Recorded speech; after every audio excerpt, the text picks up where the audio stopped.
I'm just waiting for everyone to go insane while I'm just in the corner going, what's wrong with everyone? Wait, has that not already happened?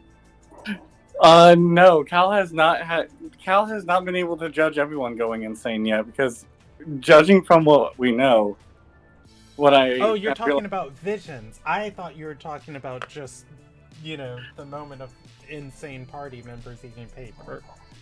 Um, I listen, mean, that was fairly tame for this group. Let's be frank about Um, that. uh, you can finish it, and then I'll get started. I was going to say no.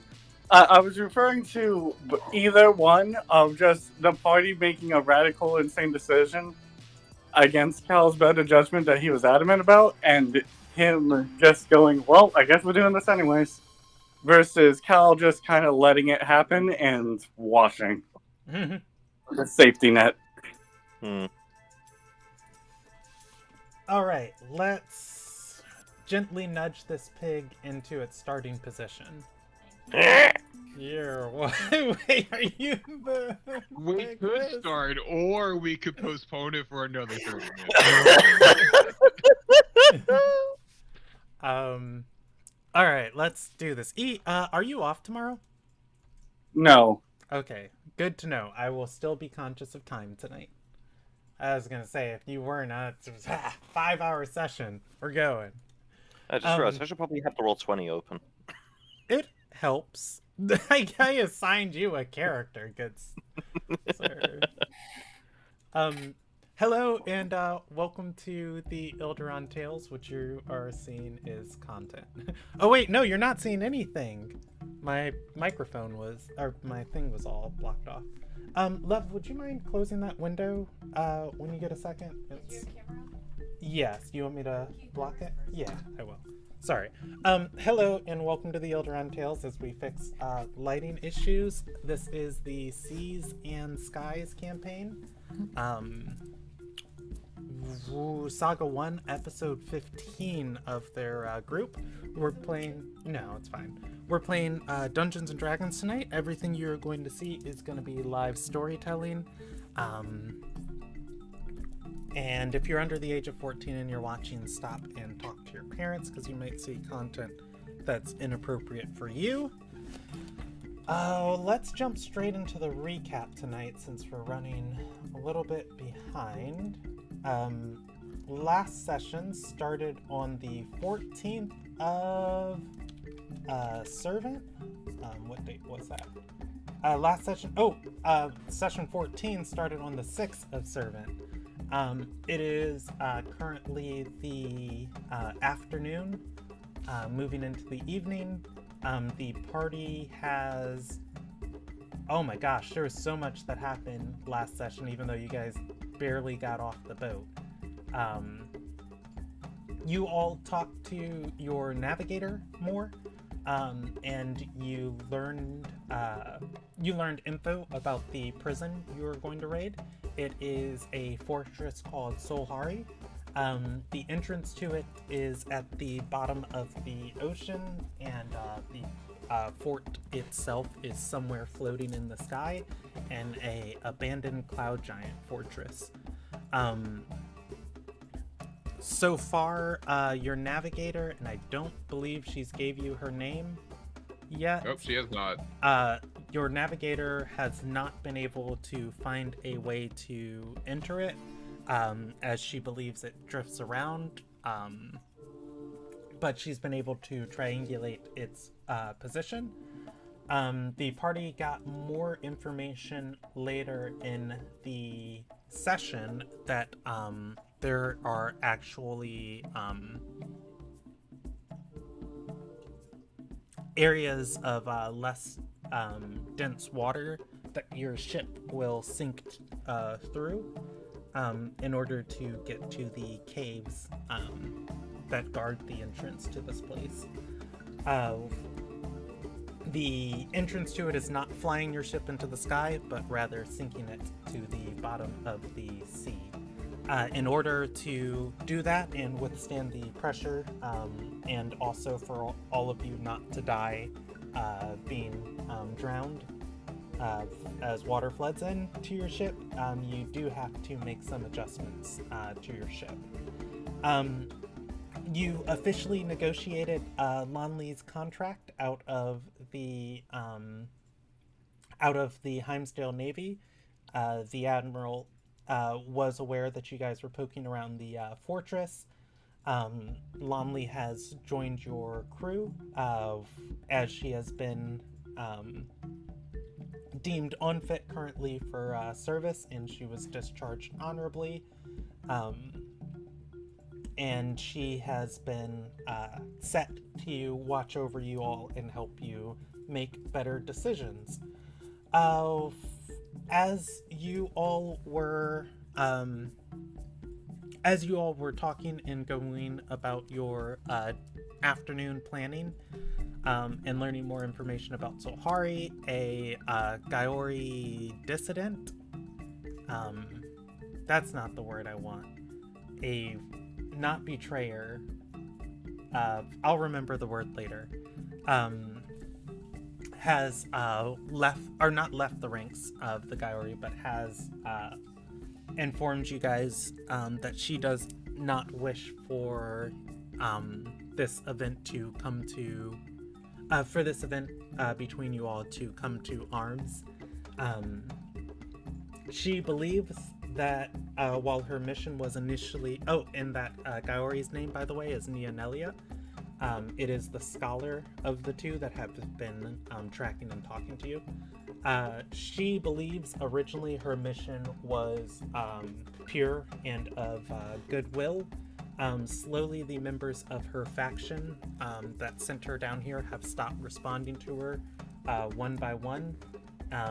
And Thenora, the head Arcanomancer of the Empire, or the Grand Arcanomancer, has changed heart on how she feels about this mission, becoming much more forceful in her orders, and it is well known around the world that one of the ways Barina has grabbed power and maintained power is she is one of the best she is one of the best in the world at understanding and casting magics to dominate people, believing most of her faction to either have been dominated, having their memory modified, or have been kidnapped or killed. Neonelia has betrayed the Gaori, thinking that the spell that they are here to get from Cal will likely be used in the worst ways possible, rather than creating a net of protection around Undar, potentially creating, I don't know, not a biological weapon, but a super weapon of sending giant sea creatures to the shores of other nations, and herding them into places where the Asatar wants them. Neonelia has negotiated with Cal, not wanting that information to fall into their hands if she can't be there to guide it, and her faction can't be there to guide it and use it properly. She has cast a contingency on Cal Bahari to incinerate his body if the Gaori try to raise him from the dead. I think that's all of that. Oh, and then our final bit of the session, Tuer and Ina were talking.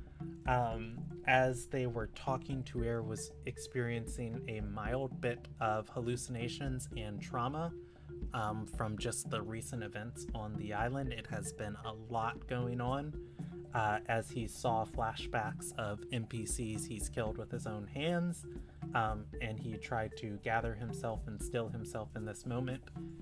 Tuer opened his eyes in a completely different environment, in a completely different body. He was a woman by the name of Infelis, running from the Archblight. Infelis barely got away, as some of the NPCs the party has been seeing in visions have came to her rescue, and Tuer came back to in his own body, in his own cabin, a little freaked out by that experience. dinner is currently in the works, being made, and Antique, that's the worst autocorrect ever. Antique and Nefria are heading to try and recruit a shipwright they heard about in town. An old man who is buying wreckage from salvaged wreckage from cursed ships. Alright, Antique, let's go. Yeah, right. And Antique, I choose you. Ray. Antique let Ray. me- Antique way. No, Enrique, but my. It's too late. There is someone an NPC at some point is gonna have just a verbal verbal mistyping and call him Antique. All right. It is the late afternoon of the 6th Observant. You all are in the nation of Heimsdale in the island colony of Letris. And we are not in Rio Laura. We are in Wetchard's Fist. Someday we'll get out of here. I mean, we've spent the past you three. guys- Yeah, you guys left and you came back, and you left and you came back, so it's fine. To be fair, we've spent the past 3 or 4 sessions on this one day. It's a big day. Yeah, it is a big day. We've done a lot. All right. I've got Cal, Roriku, Tuir, and Ina on the ship, and Nefria and Enrique heading off to search a section of town that's in a different note document. What would you all like to do? I remember where I left off. I was about to serve Tuer his lunch with a big smile on my face. Yeah. If I remember correctly, the moment we left off with the ship was Roriku, and Cal were upstairs doing their thing, making food. To where, after having his vision, was stumbling upstairs, leaving behind his cloth-wrapped, blood-stained greatsword, and Ina was being a little spy. All right, we'll pick up right there. Right from the moment we left off. That said, what does everybody want to do? Well, I'm stumbling upstairs. Shipwright is necessary, so I'm going to continue trying to get that. Okay. Ina, you're peeking at the sword. Oh yeah. Okay. Tuer, can you send me a description of that sword again? I put it in the Seasons, guys. Awesome. Beautiful. All right, and what does everybody else want to do?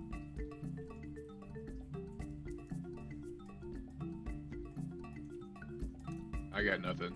I was just more or less, being salty about quote unquote losing the race to a cheater, and was going to feed him some quote unquote food because he said he was hungry.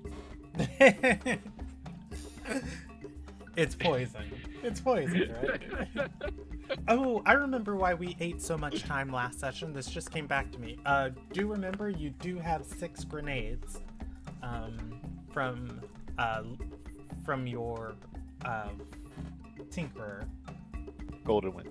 Yes. Ex-Tinkerer. He's no longer with us. I couldn't even remember the name of that class, Artificer. Okay. So Tuir, Roriku's got some food for you as you stumble upstairs, and E, you've been muted. Was there anything you wanted Cal to do? Nothing immediately comes to my mind of what he would want to do. I guess I actually don't know what I would have Cal do. So you can focus on what other people want to do right now. Okay. He might be in his room making notes of something or something like that. All right.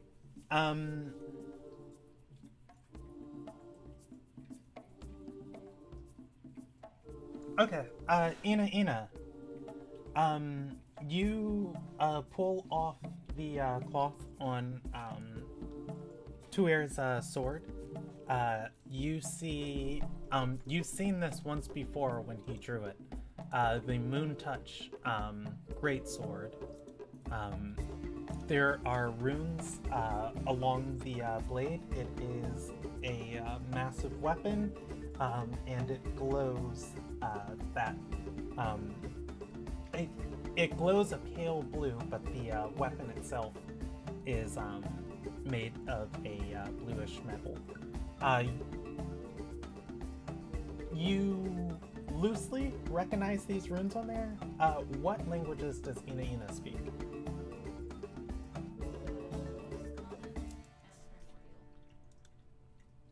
Ina, give me a history check. DC 18. 18. Oh, I didn't mean 18. I meant 8, but also that's amazing. Ina, you look at these runes. They are of a place far from most settlements that you know about. A place in the deeper reaches of the ocean, where some of your kin take up a nobler duty. A place that you have ventured into and almost strikes a bit of fear, as no one was there to help you when you were around. These runes are from a warding village around a fissure.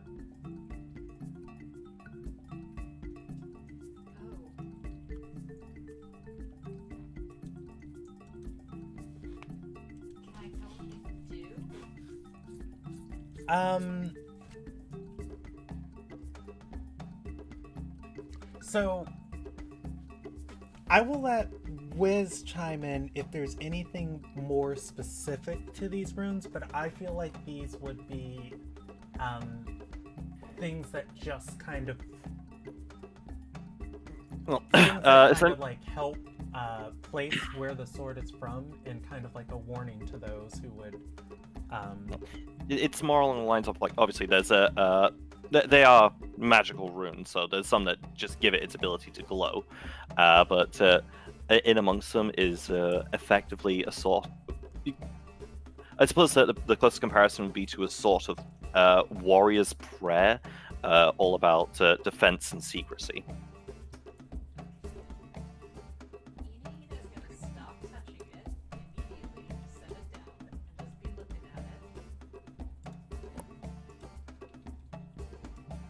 I ever seen any Marai warriors wield a weapon like this?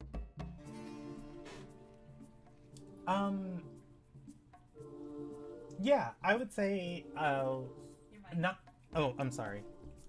I would say, yes, you've seen, because you're from Imhai Kaliquis? No, I'm from the Earthfire. Oh, you're from the Earthfire. Okay, well, that's not too far off. Yeah, you've seen some people with much more, like, smaller versions, and not with the warnings along it. And it would be on a rare occasion, just the people who go into the valleys and the trenches in the warm water straits. Yikes, okay. I'm gonna prestidigitate it clean and leave it there. I'm not touching that again. Okay. Do you put the cloth back on it? Yeah, kind of just haphazardly. Just toss it over and leave. I don't want to be near that anymore. I would rather not be near that, thanks. Beautiful and glorious. I'm just gonna go hang with the chickens now. That's not what I expected to discover. I'm gonna go hang with the chickens. All right. Let's see. Roriku, did you poison this food? No. Okay. I'm a professional chef. I would never do such a thing to food. Wonderful. I just made him. I was just doing it to make him believe it's poison. Unfortunately, Tuer is quite shell shocked at the moment, so he doesn't even fucking notice the grin. Just sort of comes up, it's like completely pale, just stumbling a little, just sits down. Thanks for cooking. Um.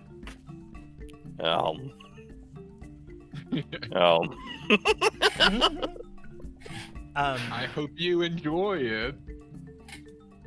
I say menacingly as I leave the room. Is food. Tuer, Meek is sitting on a different table a little ways away from you. She's going to yell, "You should talk to the horse!" I have a telepathic bond with the horse. And then just gives a side eye to Meek. Just nod a little, just with a sort of knowing smirk, and then goes back to food. You hear in your mind, "Master, I am not equipped to handle your emotional misgivings. I apologize." Nor did I ask you to. Therapy horse quit.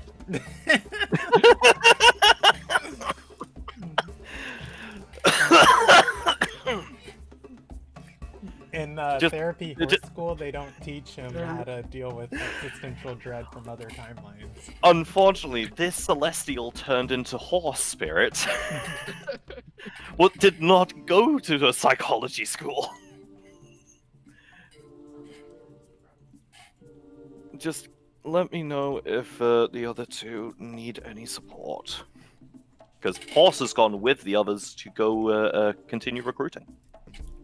The horse recruiting. The horse is transport. We and call telepathic link to the rest of the party. All right. Let's jump over to the rest of the party. You all have heard that the shipwright is in Gloomgate.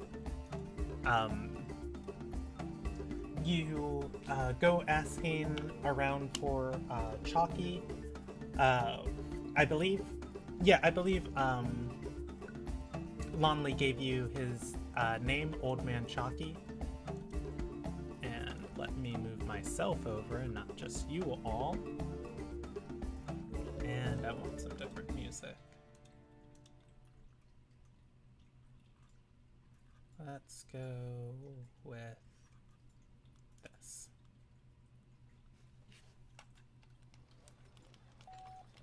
That'll work. Alright, you go asking around for Old Man Chalky. He is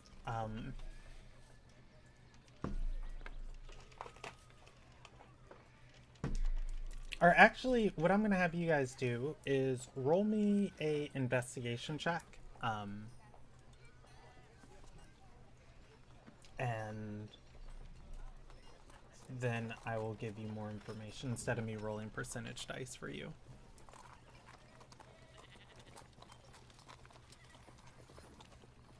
Does Enrique want to provide the help action or okay? Oh. You go around asking for Old Man Chalky. You run into a few people that will point you each to a different direction. Eventually, you come to a closed down store. There are about a dozen different contraptions in the windows, and sitting outside here,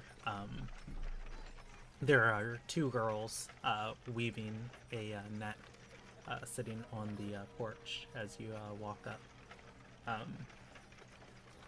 They both look up at you, and well, they look up at Enrique, and they're going to look eye to eye with Nefria. At which point, Don't look down on me. Enrique is blue, right? Yes. One of the girls weaving the net is gonna say, "Did you drown?" Yes. Grandpa would pay extra for your stuff. Do you still have it? No, I still need it. The other girl is gonna say, "He didn't drown. He's a shattered. Been like that for years." She's gonna shake her head and say, "Nuh-uh, I seen shattered. They're red." Well, I'm It's blue, and no. Is this where Chalky lives? They're is that your grandfather? they're gonna say, yeah, for now. He sold the shop though. He's got to be out of in a few more days." Out where? We want to talk to him.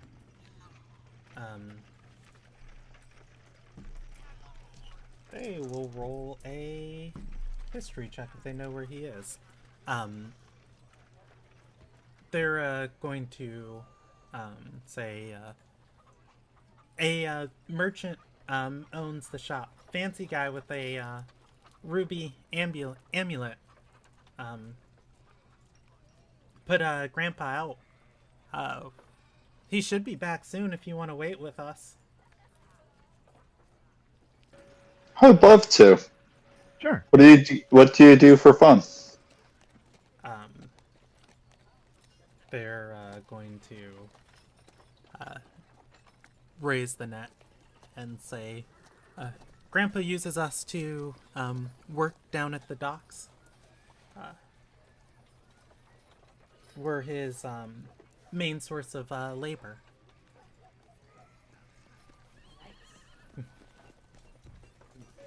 I bet you must be really strong if you can keep up with grown adults. Her older sister is gonna say, "No, we just help them weave the nets and secure them under ships. She's small and good at swimming. Me too." Oh. That can be incredibly useful, so don't discount yourself. Yeah. Out on And a boat. she'll try to do a little pat on the head with these kids that are probably taller than her.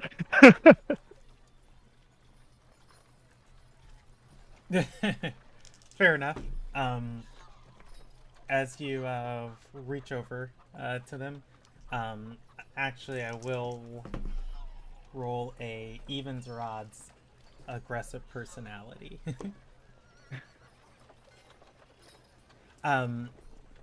As you pat them on the head, the older sister beams a little bit. The younger sister tries to bite you. Just a Ferocious. snap, but yeah, not much. If you all sit here and you wait for a while, the first person you see is actually the merchant coming up the road. He has another man with him scribbling notes. He is also shattered. He is red in complexion, matching the large ruby around his neck. He'll look at the party and the two girls sitting on the shop and say, "Street rats go, scamper. This is mine now. Your grandfather sold it." They're going to blow their That seems tongues at unnecessary. him, and he's gonna say, "Go run and get me some guards." Hey, now man there's with the- no need for that. Enrique's gonna stand up. They're just kids staying here. They're waiting for their grandpa to come back. He's going to shake his head and say, "Their grandfather doesn't live here anymore. Homeless. Old Kook sold the whole place for schematics." Well, when is he supposed to be out? Is he officially homeless, or are you just being a little extra right now? And the Freya does a little eyebrow. You're asking the girls, or you're asking the merchant? The merchant. The merchant is gonna say, as far as I know, the Navidars are taking care of him now. They all cast off for the day, so he'll shrug and say, "I imagine he's working on one of their boats."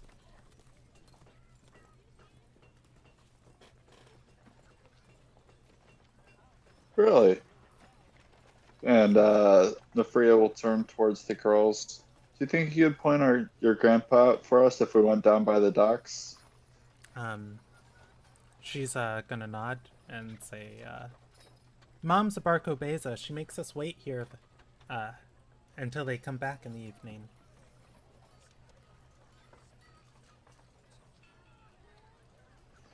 Nefria will turn towards Enrique. What do you think we should do? Well, if he really did sell the place completely, 100%, not his anymore. Can you speak up, Ramon? Your oh. mic cut out for me. Oh, okay, there it is. If he really did sell the place and it's not his anymore, we might want to just take them down to the docks, right? That's kind of what I'm thinking, but that's Grandpa. If Mom is expecting to pick him up from the doorstep here and she's kind of important, I'd rather not make an enemy of the mom. That's kind of worked out bad for people in the past. Yeah, but she's a Parcopeza, so is Grandpa with them? I'll look to the girls. Does your grandpa ride with your mom and dad? Or at least your mom? She's going to shake her head and say, "No, he works on their broken ships while they're gone." In which case, if that sounds like that's the most likely place we'll find them, let's go see your grandpa. Is that okay, girls? The merchant is going to say, "If you don't go with these nice gentlemen, I'll have guards remove you if you want to wait here." They're going to grumble and get up and drag their net with you. I'll Nefria grab the will net. look at the merchants and say, "You are so unnecessary," and keep walking. I will put them on the horse so they can ride on the horse. All right. You all, Enrique, you are aware where most of the Barco Bezos and the Navidars cast off in the morning. You were just there this morning. You can head back, and sure enough, there are a couple of these smaller sloops that just either have taken damage, have been around for so long, or just a few that they didn't even need today with, the recent deaths in town, that they don't have the crews to man.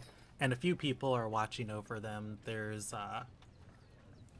some small tents, or not small, there's some large tents set up to just block the sun, and some awnings where people are sitting on the beach and playing instruments, singing, and watching over some of these ships. There are a few people working on some of them.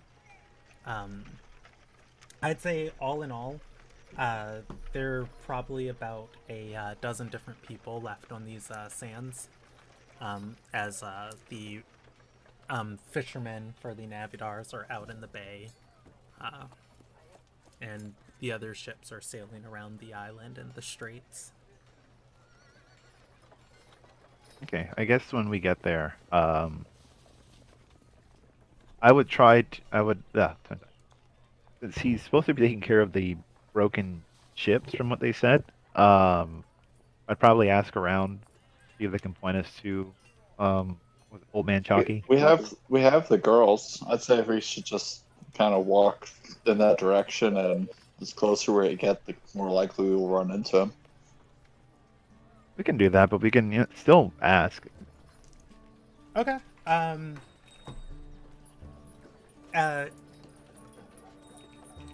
let me think for a second.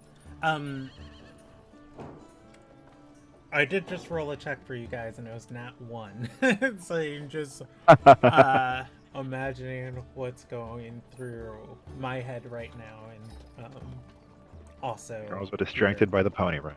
yeah. Yeah, I'm gonna say as you guys are walking and you are looking for as you're walking and you're looking for this shipwright, they are going to stop and listen to one of the men with a lute running over and saying, "It's a van!" Isavan is going to see them and say, "Does your mother know you all are out running around the town?" They're going to say, "Oh, go ahead." Say, do you know them? Well, no, I'll look to them and say, do you know this person? They're going to nod and say, "That's one of Mom's Navidars. Our members of our Navidar." Oh, okay. Oh, it's a pleasure to meet you. We're just taking care of making sure that they get to their grandpa. He's going to nod and say, "Is Chalky not in town? Everybody's been saying how much he's how much he's been absolutely after anyone who can bring up salvaged shipwreck. I imagine he'd be in his office tinkering around with all the things he's found." He doesn't have an office anymore. Grandpa sold it last night. You did what? Yeah. She's gonna say, with all the deaths in town, he wanted to join a Navidar, didn't want to stay in town if the military was killing people. Does your mom know? They're going to shrug. This family's great on communication. He's going Yeah. to gesture them over and say, "These are Marco Beza Landra's kids. If anything happened to them, the whole town would burn down. I'll take care of them." You get a free history check. Eric for Nefria, you know this name. Woo! DC 10, because you got really drunk. Nefria, this is the lady who was leading the charge against the Admiral when you were drinking in the tavern that night. Oh, the one that I was singing with and had a great time. Yes. These are her children. Your mom is awesome. And I pat the older sibling's head and wink at the little kid.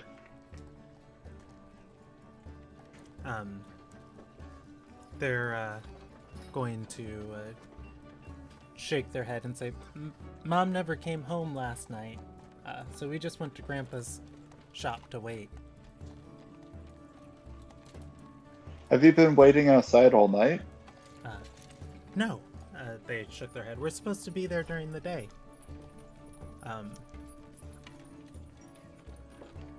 The man is going to stand up and call over the ships and say, "Chalky!"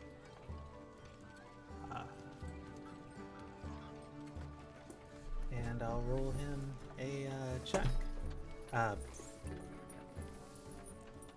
He's gonna say, well, if he joined a Navadar, he's either in one of those pointing to the sloots along the shore, or he's out there.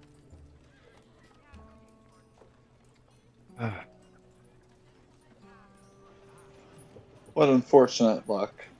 Girls, do you want to let's go down the line of ships and see it and yell out his name. Maybe he'll have a chance of hearing us if he's right here. We already made it this far. How about as you gesture them on, the member of Landre's Navadar looks a little hesitant to let them wander off with you. If you want them to come help Oh, would you like to come with us?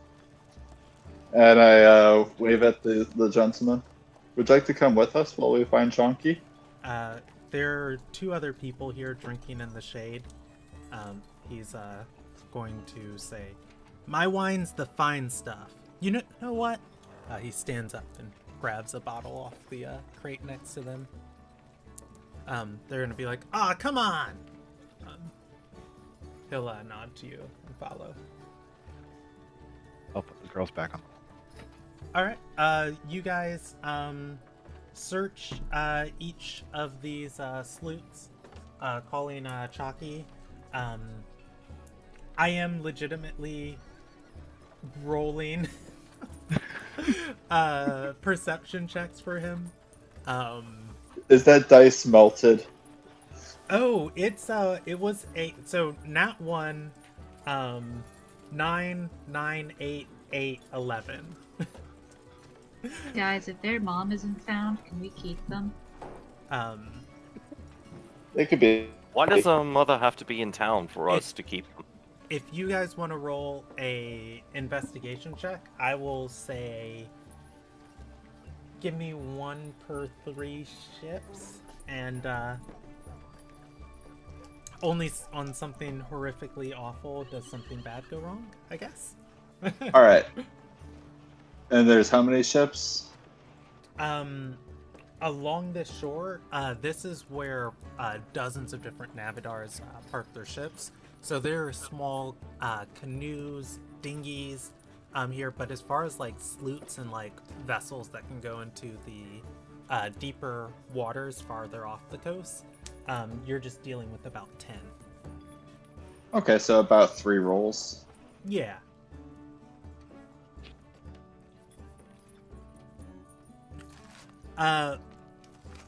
Nefria. On your, you guys call Chalky to some of these different vessels. There's only a few people out here, so you can go to the ones where you hear working happening. Some people are going to look up at you and shake their head. There is a man. He's got a saw going on a sloot, and he is humming and singing to himself as he is working on this new beam for the vessel. He does not hear you whatsoever. He's the only person who hasn't responded. As the girl's horse comes, they're gonna say, "It's Grandpa!" He's just down on his knees, sawing away.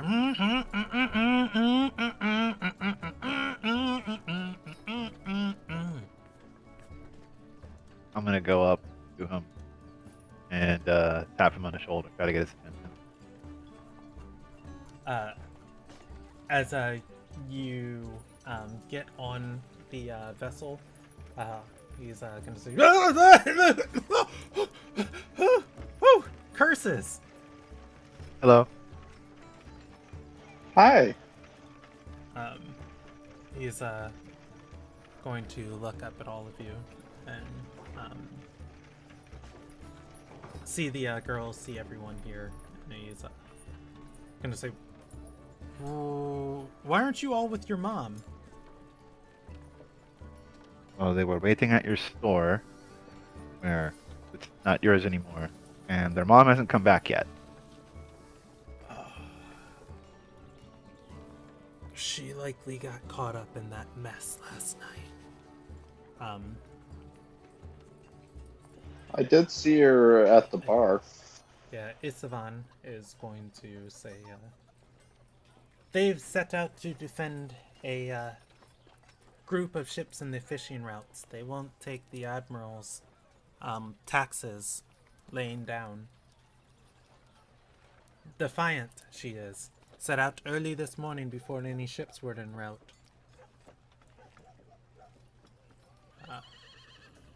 Chalky is gonna nod and say, well, I would explain why I didn't see her here when I came to join her Navidar this morning.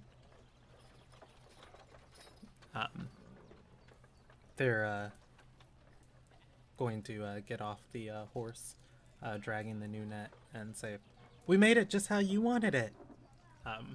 He's gonna look at it and say, "Oh, this will be great. Thank you." He's gonna start attaching it to one of the sloots. Speaking Who are you of fellas? Avidard, did you join one? He's going to shake his head and say, not yet. Sold my shop for a good bit of coin. Was looking to get out of here, but I just wanted a nice couple more pieces of some cursed wood to put on some of these ships. You know, get them right filled with bad luck. Well, Captain, would you like to make the outfit? The opportunity so arises that we are in need of a ship, right? And we are a crew that are not traditional pirates and not traditional Navidar, seeking great people. Are you even somewhat interested in working on the best ship in the fleet? He's gonna bite his lip and say, "The type of danger you get into." We haven't had a casualty yet. We ran into demons. I think the Huh? first time we sailed? No. Yes. First time. Yeah, first time. Yeah. We also have thwarted a potential assassination and handled some explosives. The Diari are after us. We're a good crew. Don't worry. You'd be among a lot of strong people.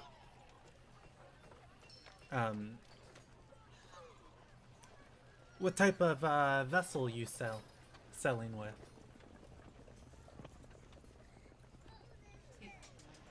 Above board, about how far are we from our actual ship if we're down by the docks already? Your ship is visible in the distance. I'll point in the direction of our ship and say it would be easier to just show you. Well, the captain's curse. He'll follow, or he'll get off the ship and say, you good to watch them, Isavan?" Isavan's gonna nod. And he'll say, "Alright, I recognize Landre's sails."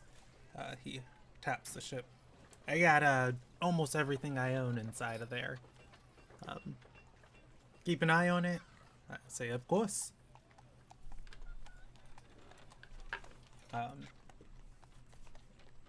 Old Man Chalky is going to climb out of the ship and follow you. He's going to point and say, "You know, I wanted to work on Lionel's ship once. I had a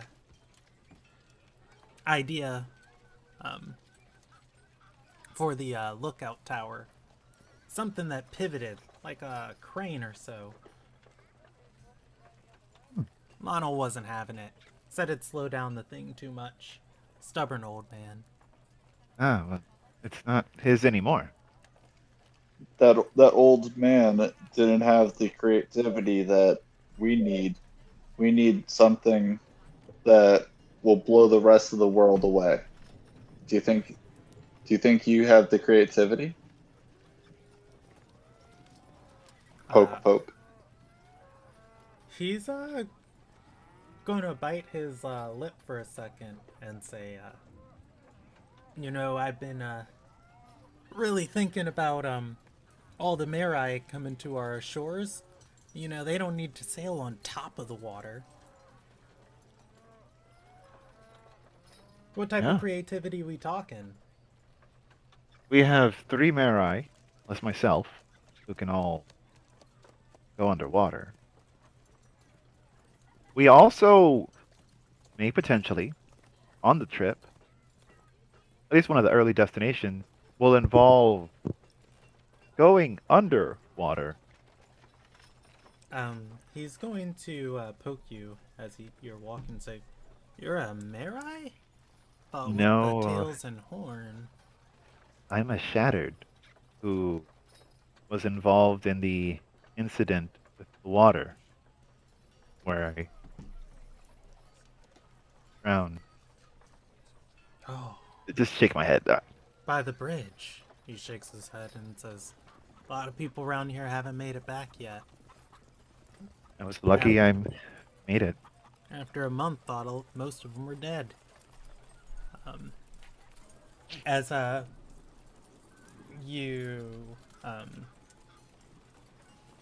as you guys lead him to your ship, he's going to look up at it and say, "The sea stern, as she lives and floats." Captain's curse. We call her Captain's Curse now. Wait, I know the name of that vessel.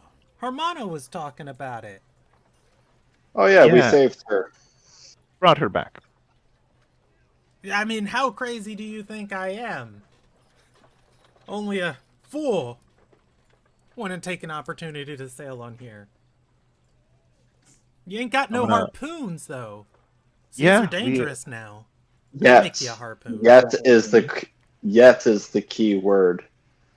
This could be such a fun project. Wink, wink. He's going to shake his head and gesture to his trembling hands. Say, "I can't weave like I used to. Been using the girls." What for the about past your couple of grandkids? years, but he's gonna say, their mother would have a fit if something happened to them. I just need you to buy me maid supplies and I'll do the rest. We'd keep your grandkids very safe. Persuasion. You want we to try need- and hire 2 kids on the ship? Go for it. I want to adopt them. They have a mom. We've already lost 1 child. How are we going to keep track of 2? I'm going to ask- 21 isn't bad, just saying. I'm asking this question in terms of whether or not I could join in on this. Yeah, you're underwater. You hear the distant echoes of voices. I'm gonna say since you're underwater, you need I would say you need a DC 14 active check to make out what's being said, but otherwise you can pop up and see what's happening free of your own volition.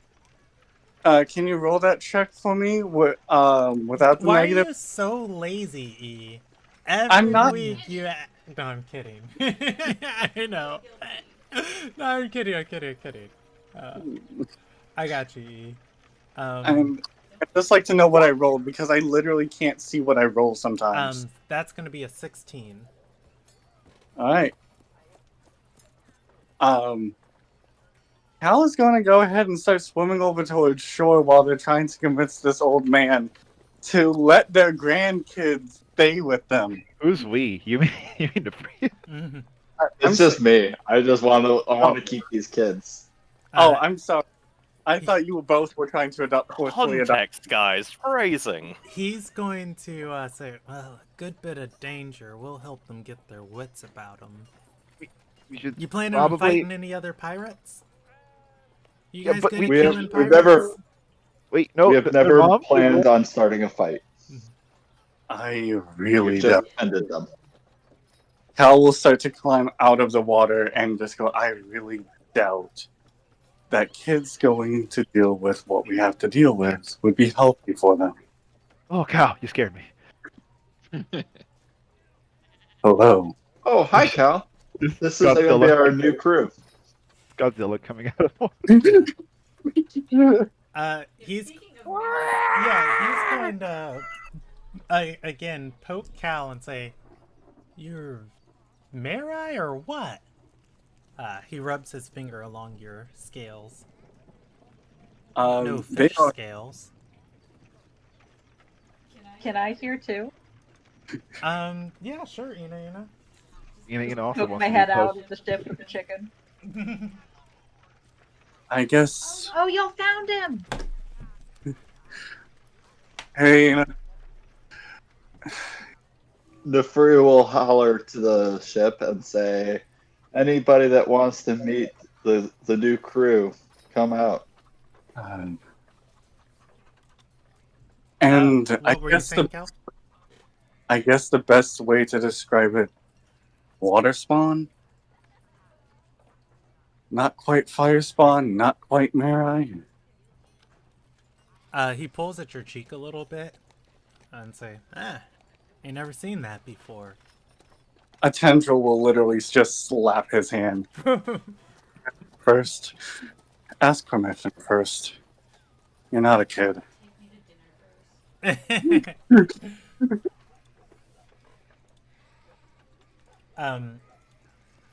He's going to look to Cal, who I don't think can grow facial hair.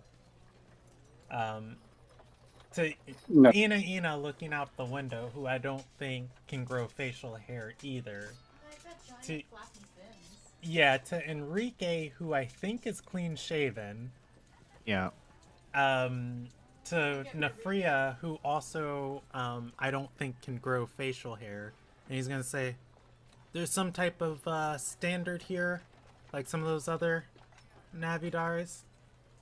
Oh, God, no. Can you grow an extra cool mustache, please? Your facial hair isn't creative enough. He's gonna nod. And say, well, if I ain't got a shave and I don't have to keep myself up like everyone else, you got yourself a deal. I can talk to Landre. He again, his hand shakes and says, I don't have a good sword hand. Good for smashing things, cutting things, and the mind still thinks well. But the little things, he shakes his head, and the stabbing things. Oh, I Nefria need lifts her somebody to finger. protect them. Chalky, do you like bombs? Oh no. You know Oh. what? I didn't think about that. I will roll him This is a terrible idea. a 97. He is going to light up and say, I could make you such interesting bombs. But you ain't got no cannons. All the little Nagian ships have cannons these days. Yet. Chalky, yet. Mhm. Wait, did you just say Cal is our cannon? I said we. Oh, okay. Catapult. Okay.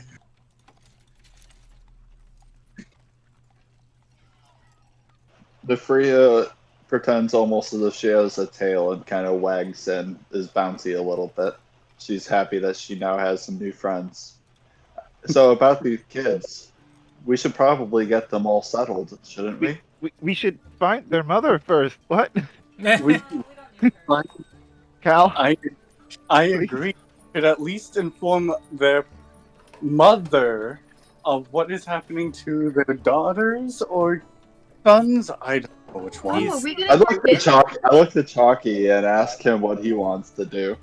He'll say, I can join today, but we want to bring the girls along. They won't be able to come until I at least talk to Landre, and she doesn't get back to port until well into nightfall. Okay, we can wait until at least nightfall. oh, I'm Okay. great at taking care of kids. if you want to eat, we can get. Well, wait. Hold on. Before I go further, sorry. This is outside of air. Did the girls come with us, or are they still on the No, other they're boat? with Isavan. Okay. Never mind. All right. So I want to change what I'm going to say. See, well, if you're hungry, you can come inside, meet Roriku, get you some food. Is there anything that you need? He's Stuff that we need to get? Well, hopefully supplies and tools. gonna think for a second and say, your ship's going under? And we would Ideally. Oh, you're gonna at least need to be able to reinforce it with some things that can survive some pressure. I should go in more detail. We're going down to go up. Way up. We have to be able to withstand the pressures of being underwater and the pressures of being in the sky. So, start thinking. He'll roll a intelligence check, and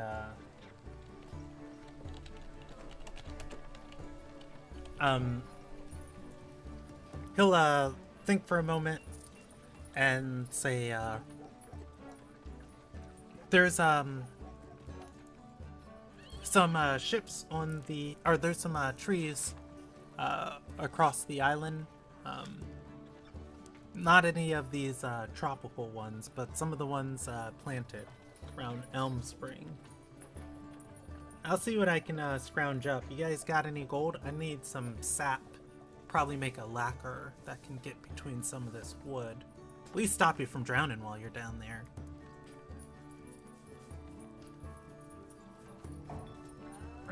Our gold reserve looks like.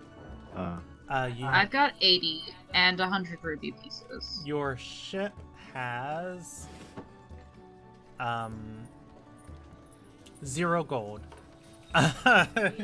Yeah. I don't have any gold. I don't Yeah, have I any know. money. I don't have any gold either, and I'm I half will tempted. hand over my 80 gold and 100 ruby pieces. He is actually going to think for a second. He rolled really well in his history check, and Emmy needs to check the price for a keg of oil. Oh yeah, maybe I should ask him. Yeah, ask him before you give him all your money. How much? Always ask how much is needed. As you ask, he says, well, the dungeon master's loading for 1 second, so... I get. Man, I hate that I have to do math in this stupid game about math. And hallucinations. Never forget about the hallucinations. They tell me how much oil, or they tell me how much liquid a barrel can hold, and then they tell me how much oil is in an amount, and I have to sit here and do things to multiply. You could also always give discount because bulk. Yeah.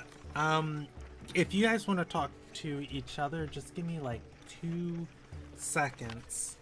Because I gotta Side sit down. note, I do want to take the kids, not for any weird things like just setting that straight, but if they can be handy in craft.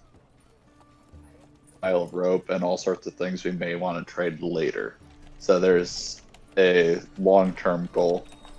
Okay, that makes sense. I don't mind, as a player, I don't mind having to help take care of kids. I feel like it could be useful for RP reasons, specifically showing, and how certain rougher characters actually treat people who are actual kids versus like kids. Looking Oh, at I love kids. I think that they would have a lot of fun. And want Yes, to I would love get the opportunity to be characters re-traumatized. Yes, I'm cooking. We're still on the ship, right? Yes. Okay, thank you. Oh wait, yeah. You said you were in the chicken room. Why are you participating in the conversation? I came outside when I heard them talking. Uh, I have a chicken in the conversation. Okay. Good. For the materials he needs, 40 gold should be more than enough. I'll give him 40 gold. Here you go, money. All right. He'll take it, and look at the sea stern, and say, "Oh, Lionel, you're gonna roll in your grave when I'm done with your baby." Or the captain. he's alive. He's alive. Wait, how'd you get this thing off of him? I drank with him. literally beat him in a drinking contest. He's gonna shake his head and say, "These seas are changing." Didn't know Yeah. By the way, how do you feel about alcohol? He's gonna brush his hand and say, "I like to try and make my own stuff." Oh, I love you more and more. Do you have seeds? Curses. Curses. I'm gonna whip out my curse book. Like, do you have a curse already? Do you need more? He's gonna shake his head and say, "Not yet." Alright, let me skim through my book while y'all talk. Well, he's not sticking around. He's going to go and say, "I'll grab my stuff, get it on the ship, and then I'll go see if I can get some stuff or some ingredients to seal up the ship with." I'll If have you the curse want, ready I'll for you when you volunteer. get back. If you want, I'll volunteer some of your fellow crewmates to help move the stuff.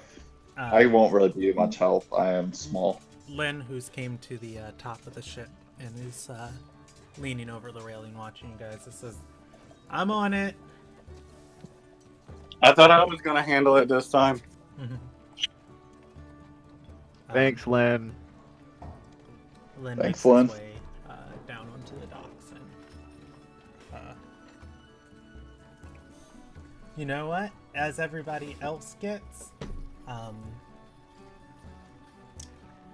Chalky will get a history check. He's gonna look over Lynn for a moment. It's like, "You got a handsome face." He's gonna say, "Thanks. Been told that a lot." He smiles and winks. He's a model citizen. At that, Hey, he's not, he's More a former model than assassin. citizen, clearly. Clearly, he's more model than citizen. Lynn is going to walk off with Chalky. Congratulations! You guys have a shipwright and potentially 2 deckhands? That wasn't part of the deal. They can help look after the chickens. It's That's fine. I could use some help with the chickens. I was getting really angsty. We gotta Alright. we gotta get permit. We gotta get their mom to sign a permission slip first. Do we? Technically, yes. Unless you Yeah. want to be Grandpa, kidnapped. we're not gonna make an enemy of Grandpa. He just joined us. Like, it's all good. Fair enough. I'm going But to yes, ask. What's up, guys? Treasurer. but yes, DM, I have sent you a message. I just would I like you did. to I approve. saw it. I read it. What do you think? Yeah, you reckon that's good? Yeah. I might give more comments on it at the end of the session. Oh, okay. In that case, I'll hold off on sending it over to Insomni. Oh. It's about what the like actually writing down what the runes on the sword said. Ah, thank you. Well, if you're confident with that, go ahead and send it. All right, we'll do.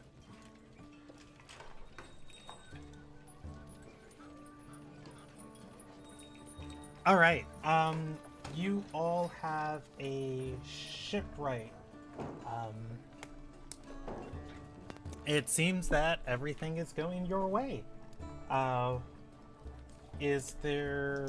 Do you guys want to do anything else as you wait for nightfall? I think I would like to try to find a spectacular second dagger or second short sword. I currently only have one spectacular one. I don't know if we have the money for that. Well, I don't know if Ina has the money for that. I was going to actually make it. I have loot points, so I was thinking maybe loot point direction. Okay. I was going to make the silly idea of having Cal try to go into a random direction and try to find if we can stumble upon another crew member. I want to see if our new crew members want to play some cards. Okay, let me handle people one by one. So, Cal's gonna look for a new crew member. Roriku's going to bond. And I heard other voices, but unfortunately my brain short-circuited. Nefria would like to try to get a second +1 of something, or Okay, possible you're gonna go magic looking weapon. for an item to trade? I'll go with Nefria. Always a good plan. Alright, Ina and Tuer, do you want to do anything before I jump to other people? It depends. Is Ina going to ask about the sword? Ina is going to avoid you like the plague. Ah, cool. If you enter a room, she is conveniently leaving. To otherwise is going to. His back is feels like it's slightly burning, so he's going to go chill in the ocean. Okay. Attach himself to the side of the ship and just try and relax. Then I think Ina will just continue hiding with the chickens. Alright, got it. Cal, how are you choosing your direction?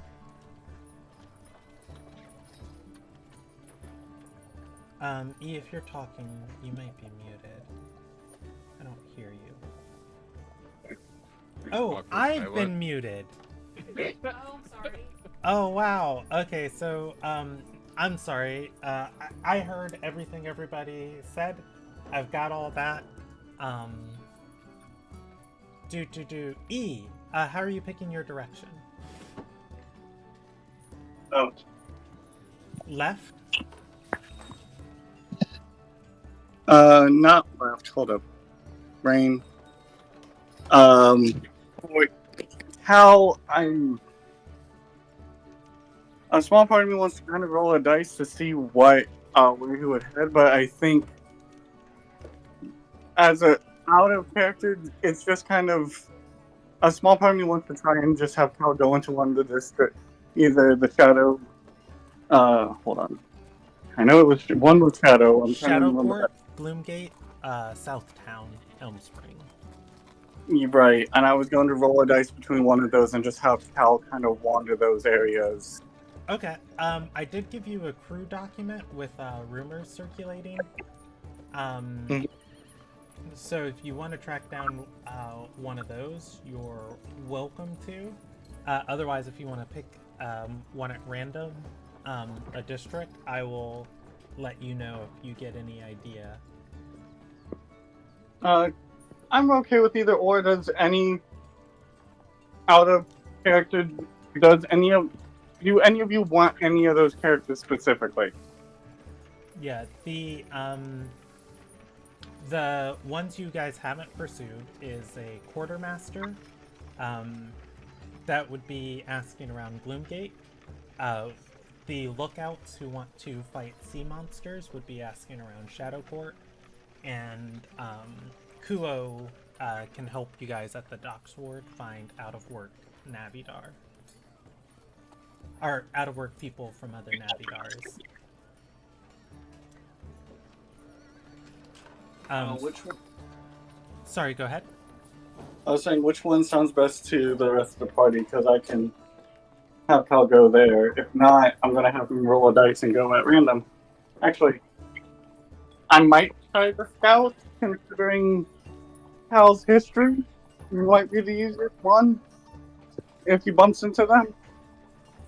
I feel my recommendation might be quartermaster. It would be kind of logical with the ship, right? If they were buddy buddy, and timing wise might be convenient. Okay. I'm down for the quartermaster as well. Just have Cal look for that. Okay. Can the So- quartermaster double as a treasurer? That'd be even better. Can the DM be the treasurer? That'll be even better. No, I do yeah. not trust the god to keep track of money. Surprise, every coin's been replaced with snakes. Just snakes. Yeah, Every coin's a mimic. Roll initiative. I can convert all those coins into actual money. Congratulations, we got an infinite money glitch. Alright, so Cal, you head to Gloomgate again?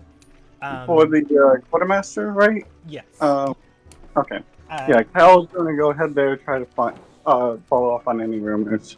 I asked you all questions and got all of your answers, but your answers are irrelevant.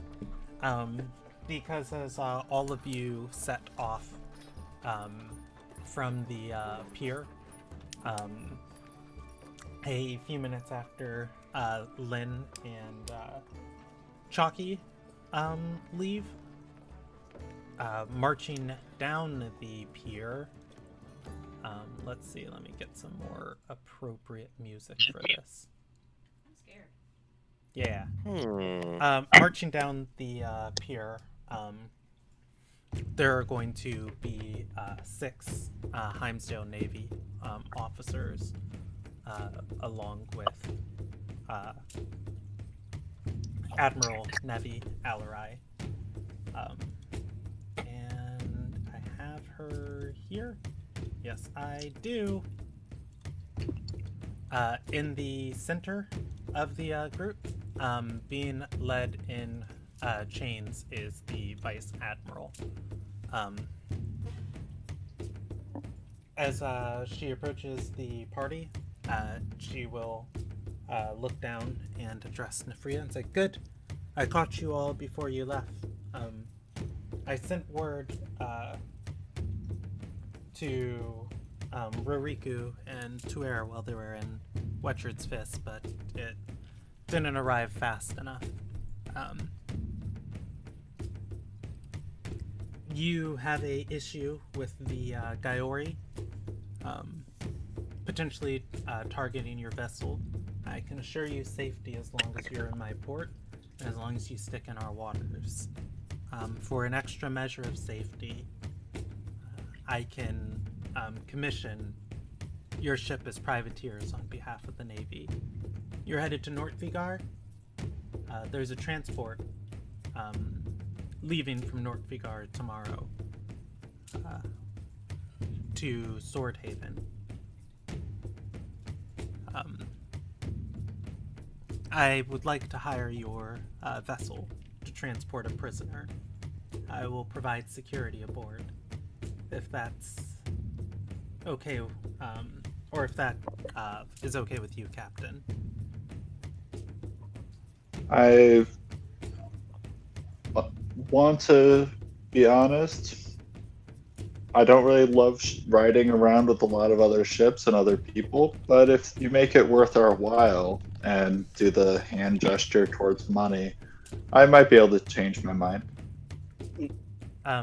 She's going to say, no. He would be aboard your vessel. You'd fly one of our flags in addition to your own, and I will give you, two of my Marines to keep watch over him, and of course we'd reinforce your brig. I guess I do already have a cell. That wouldn't be too bad. Is there any type of compensation for the potential danger of this prisoner?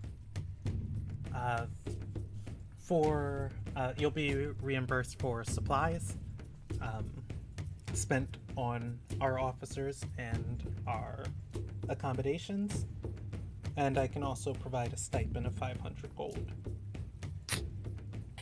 That sounds good. Nevi is going to extend her arm forward and say, I'll have them, or I'll send a shipwright by to make sure your brig's appropriate. Will you permit my officer, or my Marines aboard? I'll look to the Okay. crew first and before answering. I shake my head no. Not yet. We need to have a conversation first. They can board, and I'll turn towards the crew. First, we set sail first thing in the morning. Hey God, can we get the ship map? The ship map? Oh yeah, sorry. Hey God, I'm your wife, love. Not right now. You can call her everything else later. Okay, we need a brig. Oh, we have No, a cage on the bottom. You have a brig. Oh, In your okay. cargo hold, you have a cage that Feivu bought for kidnapping the princess. I also want to point out of character. We have a pirate queen. We have a Iron Wind pirate on board. Yeah, that's why I was shaking my head no. Yeah. She's going to nod and say, I'll see to it that all of the supplies needed are here tomorrow. I'd like to...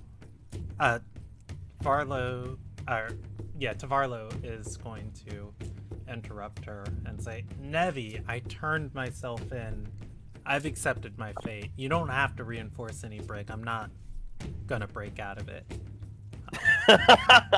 Nevi is going to say, I've seen you do more terrific feats.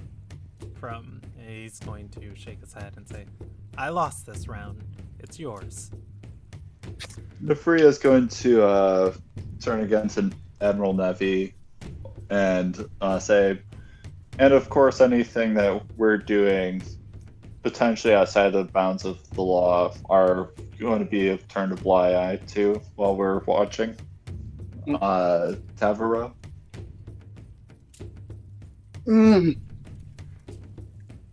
Roll me a persuasion check with disadvantage. Can I cast the spell guidance on him to give him a little bit of help? For Nefria? Yes. So technically, yes, but Nefria has already said what she's going to say. I will allow guidance if you add something to it. Your guidance would come in the form of advice. What would Cal say? And if you say something that contributes, then I will allow the D4. Many of our crew members tend to use strategies or mindsets that might not always be aligned with yours. Is what my captain is trying to imply. Which and not all of it is very legal, but usually ethical. Oh yeah, we're ethical. We're very ethical. I feel like it should make that be a deception check instead. Add a D4 to it. Going to ethically blow up a ship. No, what Cal is saying from what he has seen in his personal usage of what a law is not incorrect. Look, all I'm gonna say is it shouldn't be a surprise if the Vice Admiral ethically falls onto a dagger. Or 20. No, not the dagger. We have questionable ways of getting things done. Yeah, I don't know if this is helpful. She's going to speak up and say, Umiya charges us to care for all souls. While the prisoner is in your care, he is expected to make it in good health back to Swordhaven, where he will await his fate and judgment from the Queen. And I would remind you that these waters are still Heimsdalian waters, and that we are under the Queen's orders and commands and laws. I cannot turn a blind eye to willful disobedience to such things. Say less.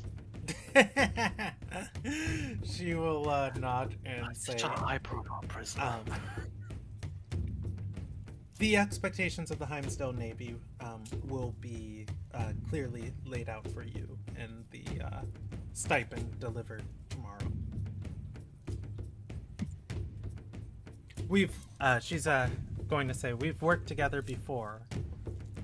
We've set our nation on a path for a rising sun. Let's continue to improve upon that relation. I'm a good friend to have, and she'll nod and say, I feel that this ship's going to be renowned in these waters once more.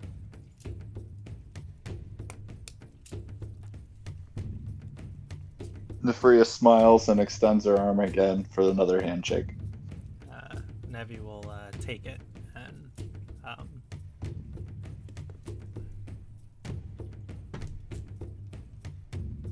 she'll say, if you get anyone killed, write me and I will get you another diamond. Renalta, damn it. She lets go of Nefria's hand, and her and her officers are going to walk away. Sunrise! Yes? No, she says that. Oh. You agreed to set off at sunrise with them. That's... Cal is going to look and go, do you still want me to go looking for more crew members? I don't know if we really need much more crew for the current moment, but a few more hands may not hurt. Maybe some general crew may not be the worst idea. I hate to say that. If you still want those kids on board, we still have to find their mom, too. Nefria jumps up and down. Yes! I'm going to ask the important question. Who's going to break the news to Navi? Not it. Not it. I'll do it. She already doesn't like me. She already questions my decision. I Are was you guys gonna- calling your navigator Navi? No, It that's won't what get Cal is- confusing at all with a NPC named Nevi. No, Cal is She's calling a her woman. The horse is calling her- just the horse is just going to neigh and just sort of shake its head. The horse had a fun time carrying kids, and now it has to deal with this. I How was is assigning going to rooms, and Navigator won't fit, so Navi. Okay. I also want Because I realized our crew hasn't had assigned rooms this whole time. Cal is calling her Navi because he, one, doesn't know her name, two, just called her Navigator. Now I'm just going to call you Navi, it's easier. Cal, I left the room next to you empty because I know you get up to some weird stuff in there. I appreciate that. I thought I had Keep my in room- mind, the captain's room is right above you.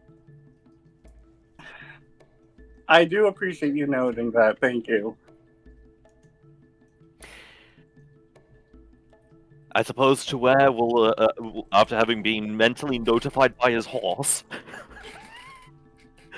we'll climb back up onto the ship to go speak to Navi. If anyone chooses to see that, they can. If I'm going, Ina will see you and jump off the boat. do you want to go with me to Gloomgate? Say that again? I was asking Ina if she wanted me to go with me to Gloomgate because he's still gonna go head over there just as a precaution. Uh, yeah, sure.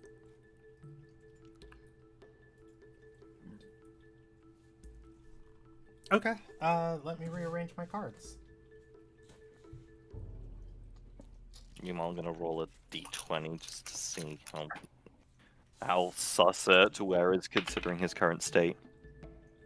Who's the one who's delivering the message to Navi? If that's the Duare's case? literally as that conversation's been happening, Duare's horse has neighed, and then he's just climbed up on the other side, like the ocean side of the boat, just climbing up onto the surface and started walking inside. Okay. As he walks up there, he is going to get a free guidance pat on his back because it's a cantrip. Navi, why am I calling her that? The navigator, and Lonley and Meek and Roriku are playing cards. I thought long. Never Never mind. Never mind. Yeah. You can join their stand over their card table if you so desire. Nah, I'm just gonna let them breathe a second. Okay. Jordan, for Roriku, is he a good gambler or is he a bad gambler? Or Good question. How has my roles been in this campaign? No. Terrible. You want to go by that luck? I actually do have a gambling card game. I'm not going to pull out and play around because it'll take too much time. But what I will do is instead roll percentage dice for everybody at the table, if that's fair. So I did want to make a bet with the navigator that if I win, she has to tell me her name. Okay. What She'll game is take being you on. played? Like, Most like a bit of card poker, games go fish. are shadows or charms and curses. It's a gambling game, kind of like Reverse Tripoli. It's a gambling game about passing cards to other people and trying to bet who gets the worst hand. I would classify that as potentially an insight check. But that's just my suggestion. Yeah, there's skill at the game, and then there's also luck that goes into it, too. As Jordan, she'll take you on for Roriku with that. I am trying to decide what she wants if she wins. A recipe.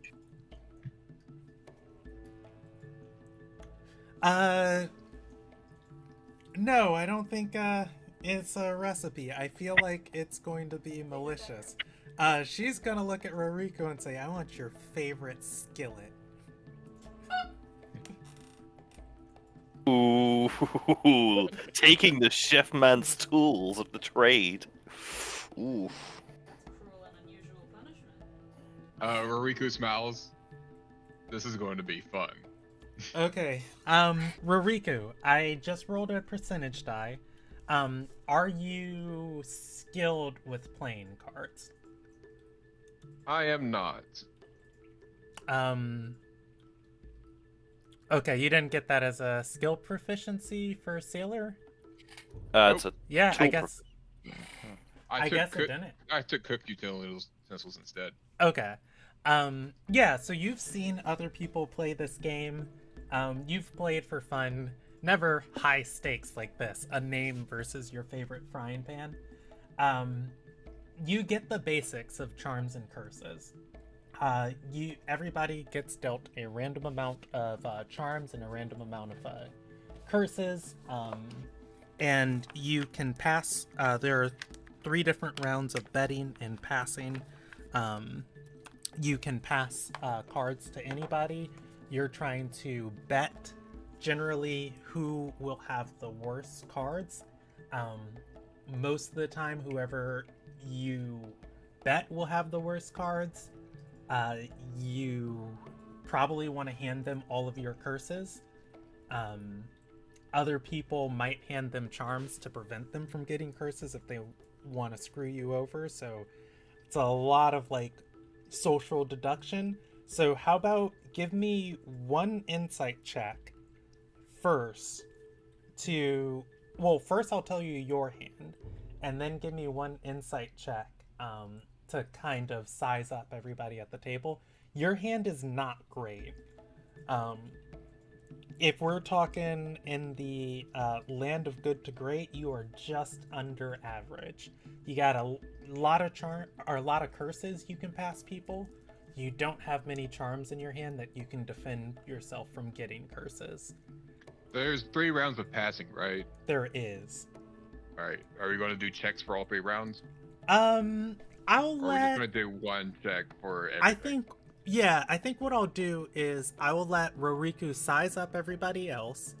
Then I'll give you another check to strategize, and another check to execute. Okay. Is that fair? That's fine. I already Okay. know what kind of strategy I wanted to implement.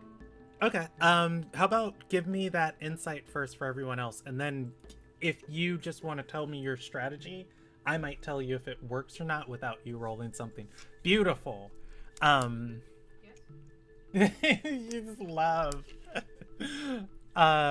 Roriku. Lonley is a piss poor ass gambler. Oh, I told children not to watch this stream. Yeah.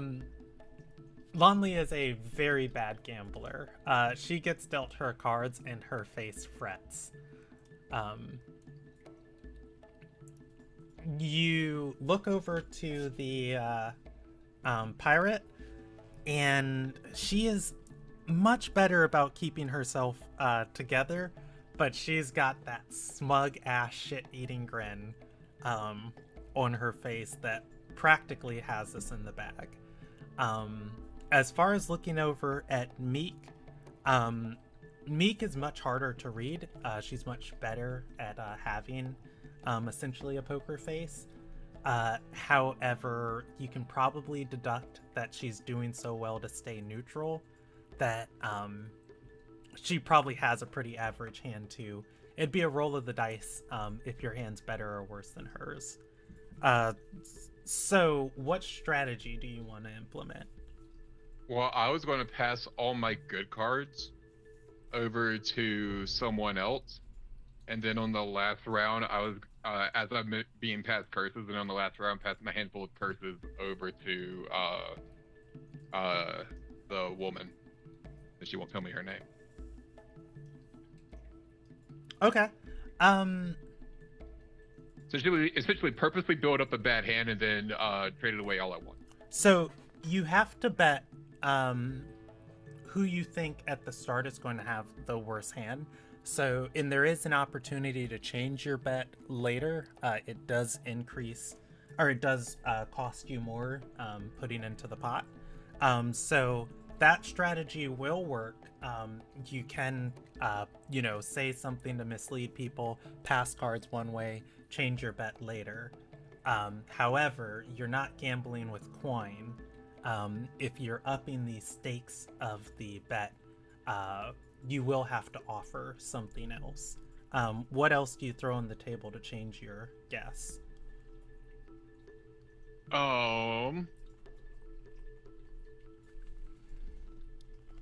Your favorite skillet's already there.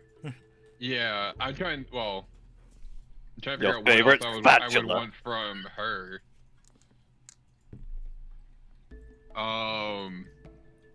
No, this is just something you're offering the table. Yes, I understand. But they would all have to call my bet in order to stay in the game, right? So they would also have to ante up something bigger. No, not if they stay. Basically, there is a thing you can do in Charms and Curses where you can tie a few rounds until you get a breakaway good hand. Basically, you change your bet when somebody's outplayed you and you don't want to lose everything. and basically you pay more to make the pot bigger and just like kind of give up. This Kind of like a buyback, Ken. yeah, this is this is a strategy that you are intentionally going to mislead, and you are putting yourself at a disadvantage. You're paying more to everybody at no additional benefit to yourself because you're trying to mislead people. Then I will raise it by betting my silver fillet knife that I got earlier in the campaign. Okay. So I think I said the last one was executing your strategy. I will let you roll with advantage against her as she is going to bet on Meek having the most curses. Go ahead and roll me two. You can roll me 2 d20s, and you can add your charisma to the check, since you're trying to deceive people at the table. Well, luckily my charisma is a +0. You don't have proficiency in deception? But it didn't say proficiency, it just said charisma. Oh, right. Misheard. Sorry. A 19. A 19. She is skilled at this game.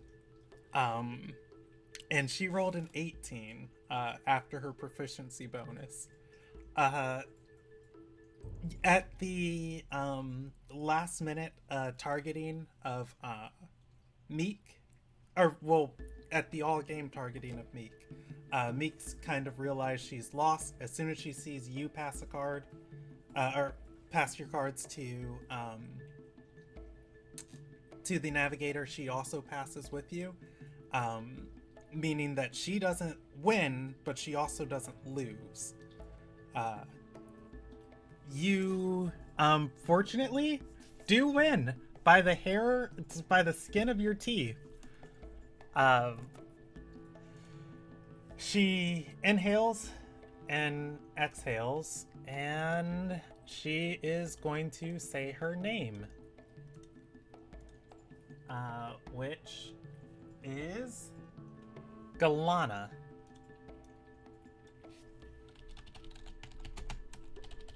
Galana, the Ironwind Pirate. Yolana Lonel Lonley. Yeah, she's Navi. gonna say, Navi.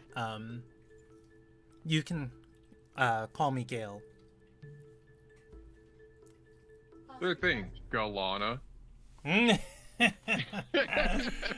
She's gonna look at you, scowl, and say, in the future, I'm coming for that skillet. Well, in the meantime... In the meantime, Galana, nice to meet you. I say with the biggest shit-eating grin on my face. Well, it would look like I came in at the right moment. You have been watching over this game. Yeah. I announced my presence. They'll look over at you. And Lonley is going to stand up, stressed out, and say, "Okay, you can have my spot." No, Lonley. Oh, I mean, if you don't want to play, don't continue playing, of course. But I actually do. I'm here to give you a brief word of advice, Gale. Oh, I suppose it's an announcement for everyone here. We've just been given a task for when we depart from port by the Admiral. We are now transporting the Vice Admiral, and I'm not entirely sure, but potentially a contingent of 2 of the Admiral's Marines to act as guards while he's down in the brig. So, either you're going to have to hide, or we're going to have to put some fresh makeup on you. Why do we have to help the military? Nefria made the deal. Take it up with her.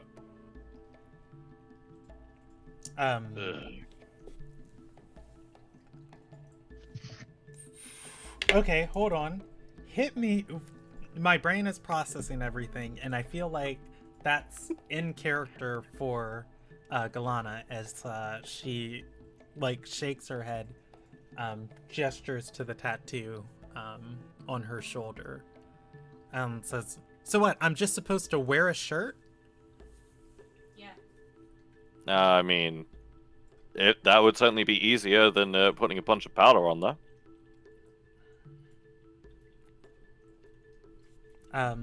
And she's gonna say, "So this is the captain's orders?" The captain's the one who's made the deal. I'm just here to inform you of it. Uh, No, I was not involved in the conversation. I was listening through my horse.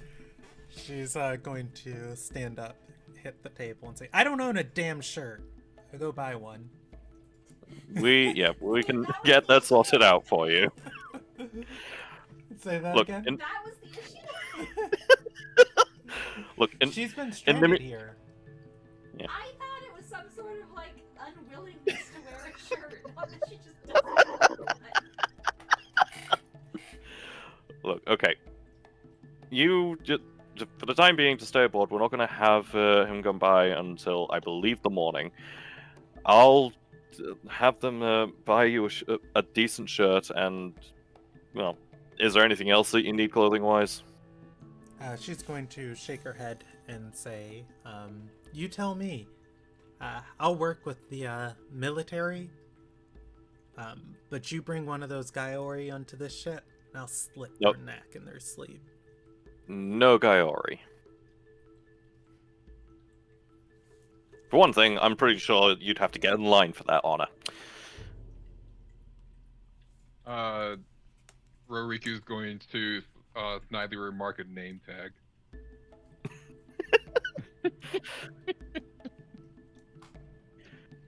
Oh, yes, a gag for Roriku would also be pretty good to get. Alright.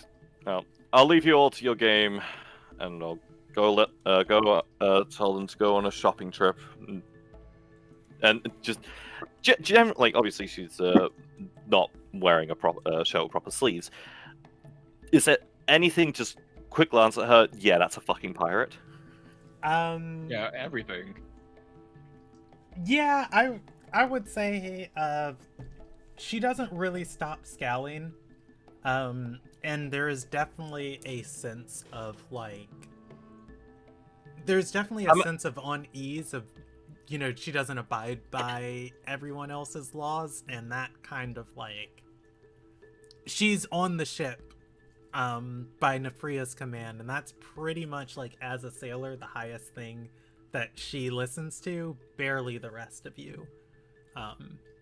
Okay, in terms of her like clothing outfit, sort of like, besides the being able to see the tattoo. To where you're asking a ship full of pirates if I one am of them looks like a pirate. It- And this is Roriku talking. To where I'm you're not- asking a ship full of pirates. Stop. that I am if asking one the of them DM. looks like a pirate. Shut up! I'm asking the DM. Roll me an insight check. And I'm gonna say DC 13 on this one. I didn't mean to roll with advantage, That's or fine. well, okay. I'll Ignore just the take plus the 6, first- but still a nat yeah, roll. 20. To where, Turn on. yeah, looking at her pistol, the Ironwind pirates are, you know, one of the biggest, most equipped armadas in the Eastern Seas. They have airships and all other types of magical devices. The pistol at her waist, there is symbols and emblazoned and gilding on there that clearly marks her as someone with friends in dangerous places. I'd also recommend hiding that and just point to the pistol. I'll see if they can get you a temporary replacement whilst we're doing this task. I feel like a kid. I'm just gonna stay in my room. Unfortunately, that's dealing with the military. Roriku going to chime up, but you wanted to wear a collar too? Of course, you'd want her in a collar, Roriku. No, I'm not. I'm saying you want her to. But Tuez turning around, and just walking out the door. Solve your kinks out yourself, man.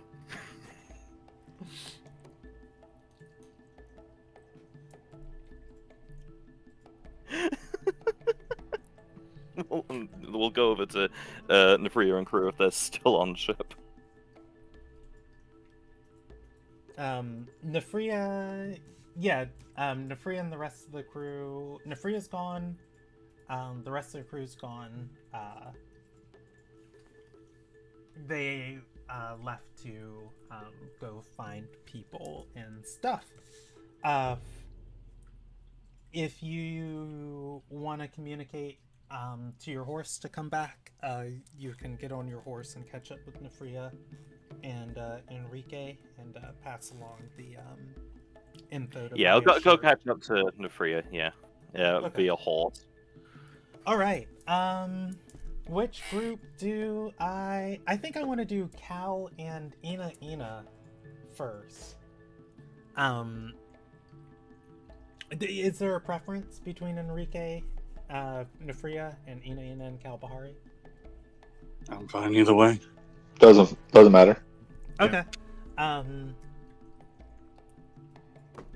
I'd say go for Cal and Ina first, so I'm not continuously taking up screen time. Okay, that's fine. I'll switch over then. All right. For Ina and Cal Bahari, you go asking around in the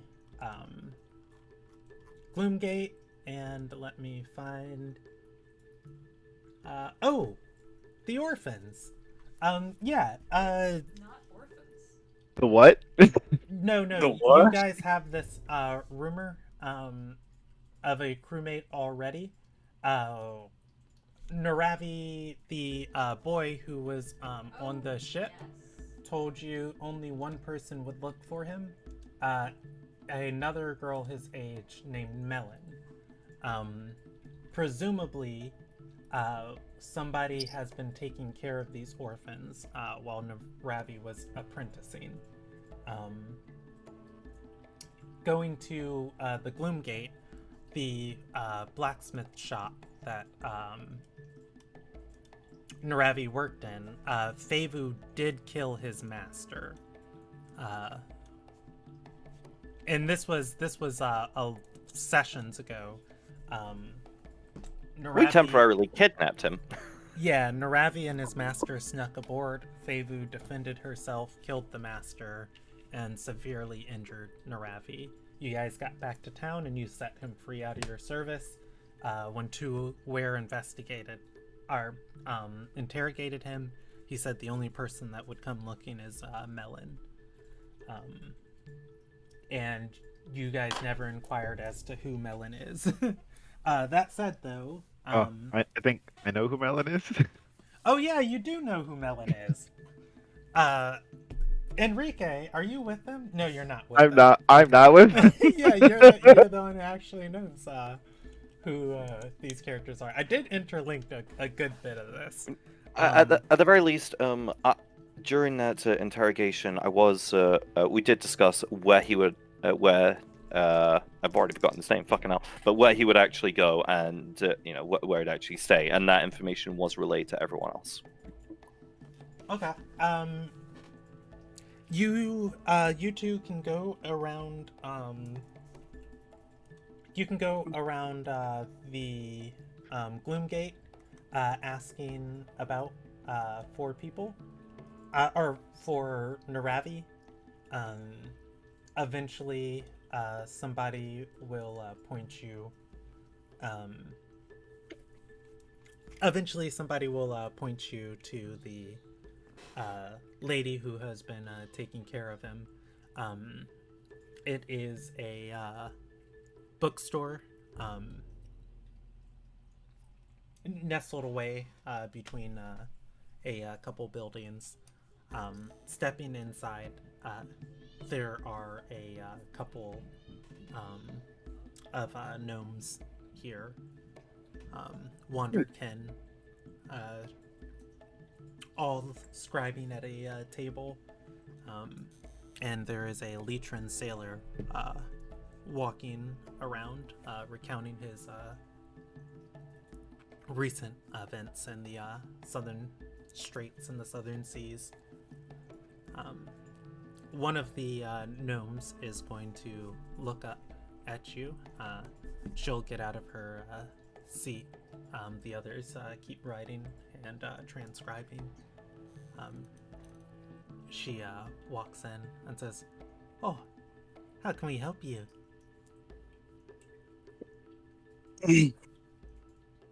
I'm trying to reformulate what exactly would Al say. Sorry. Oh, fuck, sorry.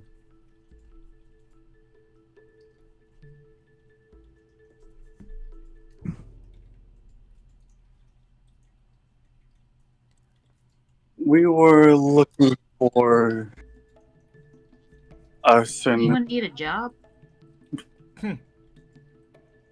She's couple of them are going to look up. They turn back and look to write, keep writing. She's gonna shake her head and say, "Oh no, we're just fine, but I've never seen a Marai like you. Where are you from?" Are you referring to me? I'm assuming. She's going to nod, and you know what? I'll roll her a percentage die for Ina. And she's going to look at Ina and say, "You remind me of jellyfish from the warm water straits." Dare you? She's going to shake her head and say, "Oh, I'm sorry, I don't meet many Marai." I am aware that Ina is not a jellyfish. I know. Cal, I'm going to say this. The color in Cal's luminescence dims a little, but it's more of the, yeah, I'm used to this. I am not surprised. I am from the Earth Fire. As I've been stating more lately, I'm calling I think the best term I can think of is a water spell. She's gonna nod, looking over you, and say, "Interesting. Yeah, we're not here for any jobs. Our Yandar, we're just we're here because these sailors are the ones who have the closest contacts to the dark waters." What do you want with the dark water? She's going to shake her head and say, "It almost consumed our world last month. We just want to know more."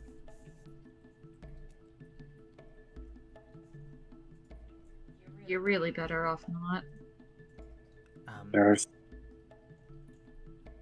It's the strange that intrigues us. It's what brought us out of the Walkwater Wilds in the first place. And you two are delightfully strange. Walkwater Wilds? Cal, you can roll a history check if you're unfamiliar. You'll get information in tiers of 5. Okay, I would like to roll a history check. I will roll you a history check. As I remember that I am Cal Bahari. It's alright, I've got it. Oh, okay. I will let your history check fly. That is perfectly fine. Cal, that's gonna be a nat 20 for a 19. Okay. Cal, yeah, you've heard of the Walkwater Wilds. Few, if any, Marai have ever been there. But the more you've been on shore, the more you've seen Wanderkin and you've heard their stories. It is essentially the Fey Wilds of Ilderon. there's a place on Rion where just the planar border breaks, and it leads into an infinite and ever-changing forest the further southwest you go. You sometimes things wander out of there, mostly Eladrin, gnomes, satyrs. The variety of things that come out of the Walkwater Wilds has been so varied that people have ascribed a single term to describe all of them: wanderkin. They are beings nearly defined by their wanderlust. Okay. Oh, that explains your curiosity. Huh. At least, from what I've heard, many of your kind seem to be very curious about a lot of things. Didn't know if that was true or not for many of your kind. She's from there. going to gesture to the shelves and say, just the stories we've collected since we've been here, and the strange things that wash up on shore, and Betrayer's Isle to the south, and all the shipwrecks from Nazram.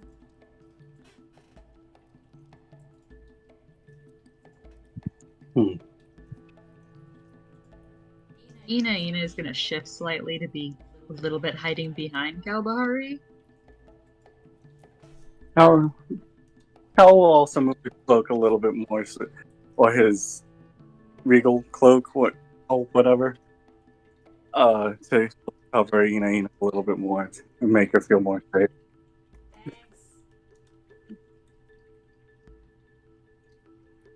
Understandably so. We heard rumors of an individual, but by the name of Melon. She's gonna shake her head and say, "Oh, what has the girl got herself into this time? I thought I got her set up straight with the Navidar." What would she have done? Nothing too dangerous, just I was curious about the name, and we heard it through someone while we were on the seas. Perhaps she could be help to us.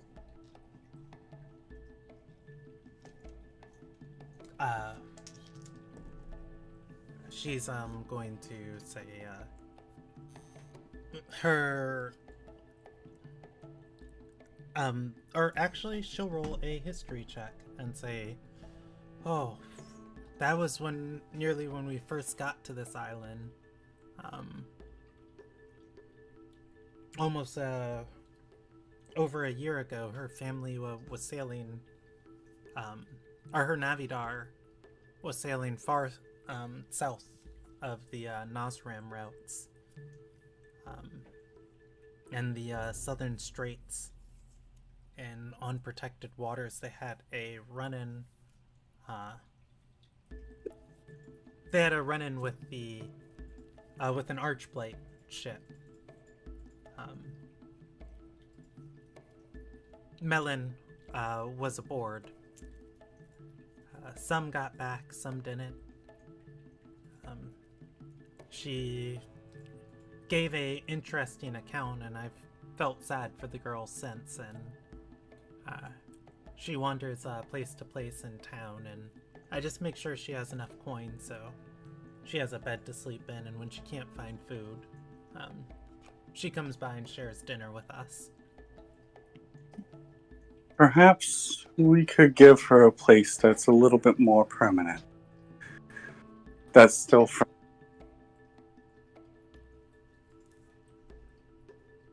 You cut out. Oh, that's still and welcoming to make those who wander. The captain's curse.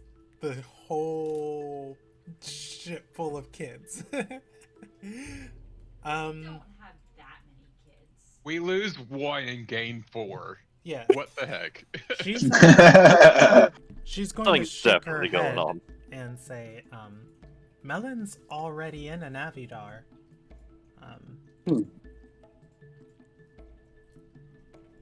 She's helps fisherman, old fisherman Piratarina,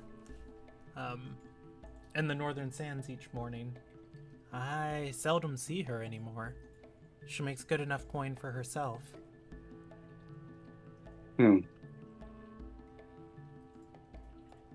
Kalbahari. You know that name. That is not only the name of the family name of one of the Sisters of the Sands, that is the family name of one of your crewmates, Enrique. I remember that. I remember her. Oh, I remember her. I remember that. Visiting the temple. A mentor was there.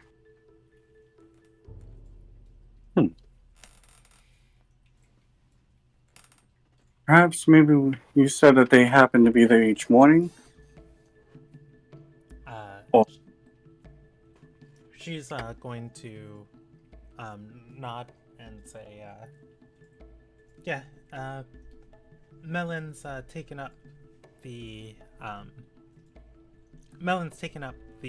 trade of fishing.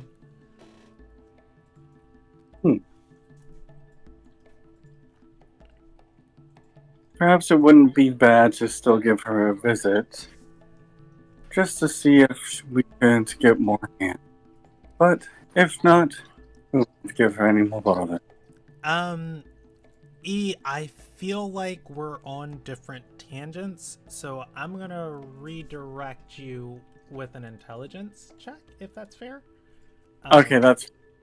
And otherwise, I will let you draw any conclusions you want. 15. Cal, as you talk to this lady, she archives stories and tales from other people. She ensures that Melon has enough supplies. Presumably the other orphans too. You were guided to the shop asking about Naravi, and we're told that one of the people here has been making sure to take care of them. If you're looking for a quartermaster who's good with keeping up with supplies and logs, you've probably found it in the person in front of you and not the traumatized child learning how to fish. Okay, I'm sorry. That is legitimately me being dumb. No, that's fine. That's I can understand how the thought was that maybe Melon was the character you were looking for, and that's why I was like realigning both of our tangents. Oh, okay. Melon is the quartermaster you're looking for. She does not have any sort of education, but she can probably count to at least 12. Okay, that's fair. Now I have to come up with an idea to convince this person with. On that same 15, you are in a Wonderkins of almost, I would say like clan house. This would be closer to like a guild house. There are weird eccentricities all around you and curiosities. You're strange. Ina is strange. She doesn't talk to many Wonderkin. Probably sating some form of curiosity would go a long way. Perhaps in that case, what kind of stories have been piquing your interest lately, if I may ask? She's going to say, the Archblight. However, they're waging war. These, the Southern Straits, they're dangerous. The original origins of the Darkwater, the Archblight surviving for hundreds of years. there's magic and curses here not known to many. Here, let me show you what one of these sailors showed me, or told me, just earlier this week. Sure. Cal is going to keep an arm around Ina and just wrap the cowl, the cleric cowl around her, just to help her feel hidden and safe as they move. All right. Cal, I'm not sure we should be going with her. She's going to lead you to a table in the shop and pull out a book. She's going to say, this is one that trades metal in Rion and brings it to the island to trade with Nazaram. They sailed southwards around the cape to the bottom of, or to the south of the island, instead of the safer routes of the inner sea. Cal, she'll show you the book as you start reading it. You read the tale of this person. The Archblight seldom ever able to get any naval presence. This sailor didn't think going around, navigating around the southern coast of the island would be that difficult, especially with the currents and the winds they had. Unfortunately, the Archblight didn't attack with a ship.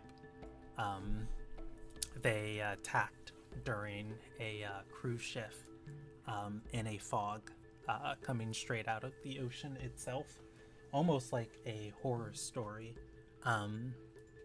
As your mind gets tranced in this story, looking from page to page, you can almost visualize each moment of it before the words lose any visual indication, and your mind is just following and illustrating the story for you.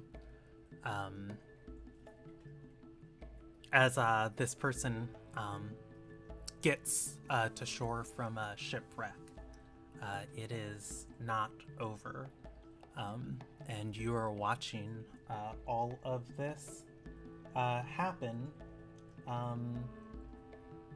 and we'll come back to you. Is he getting his vision now? I thought We're gonna jump over to Nefria and Enrique and Tuer. So we'll get there soon. Yeah. You all go looking for specifically a sword off of the loot table. Well, I'll need a little bit of DM guidance, and Okay. I'm happy to even maybe use a little bit of my potential fortune in locating something that will fit my wants.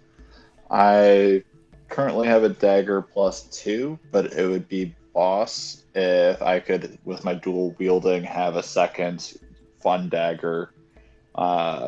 Ideally, something kind of heavy hitting, not necessarily defensive. Yeah, okay, so DM guidance, I'll be completely honest with you, you're not gonna get anything equivalent to a +2 dagger right now. That is a very, very good weapon you guys got off of a boss fight. Or not from a boss fight, from a boss lair.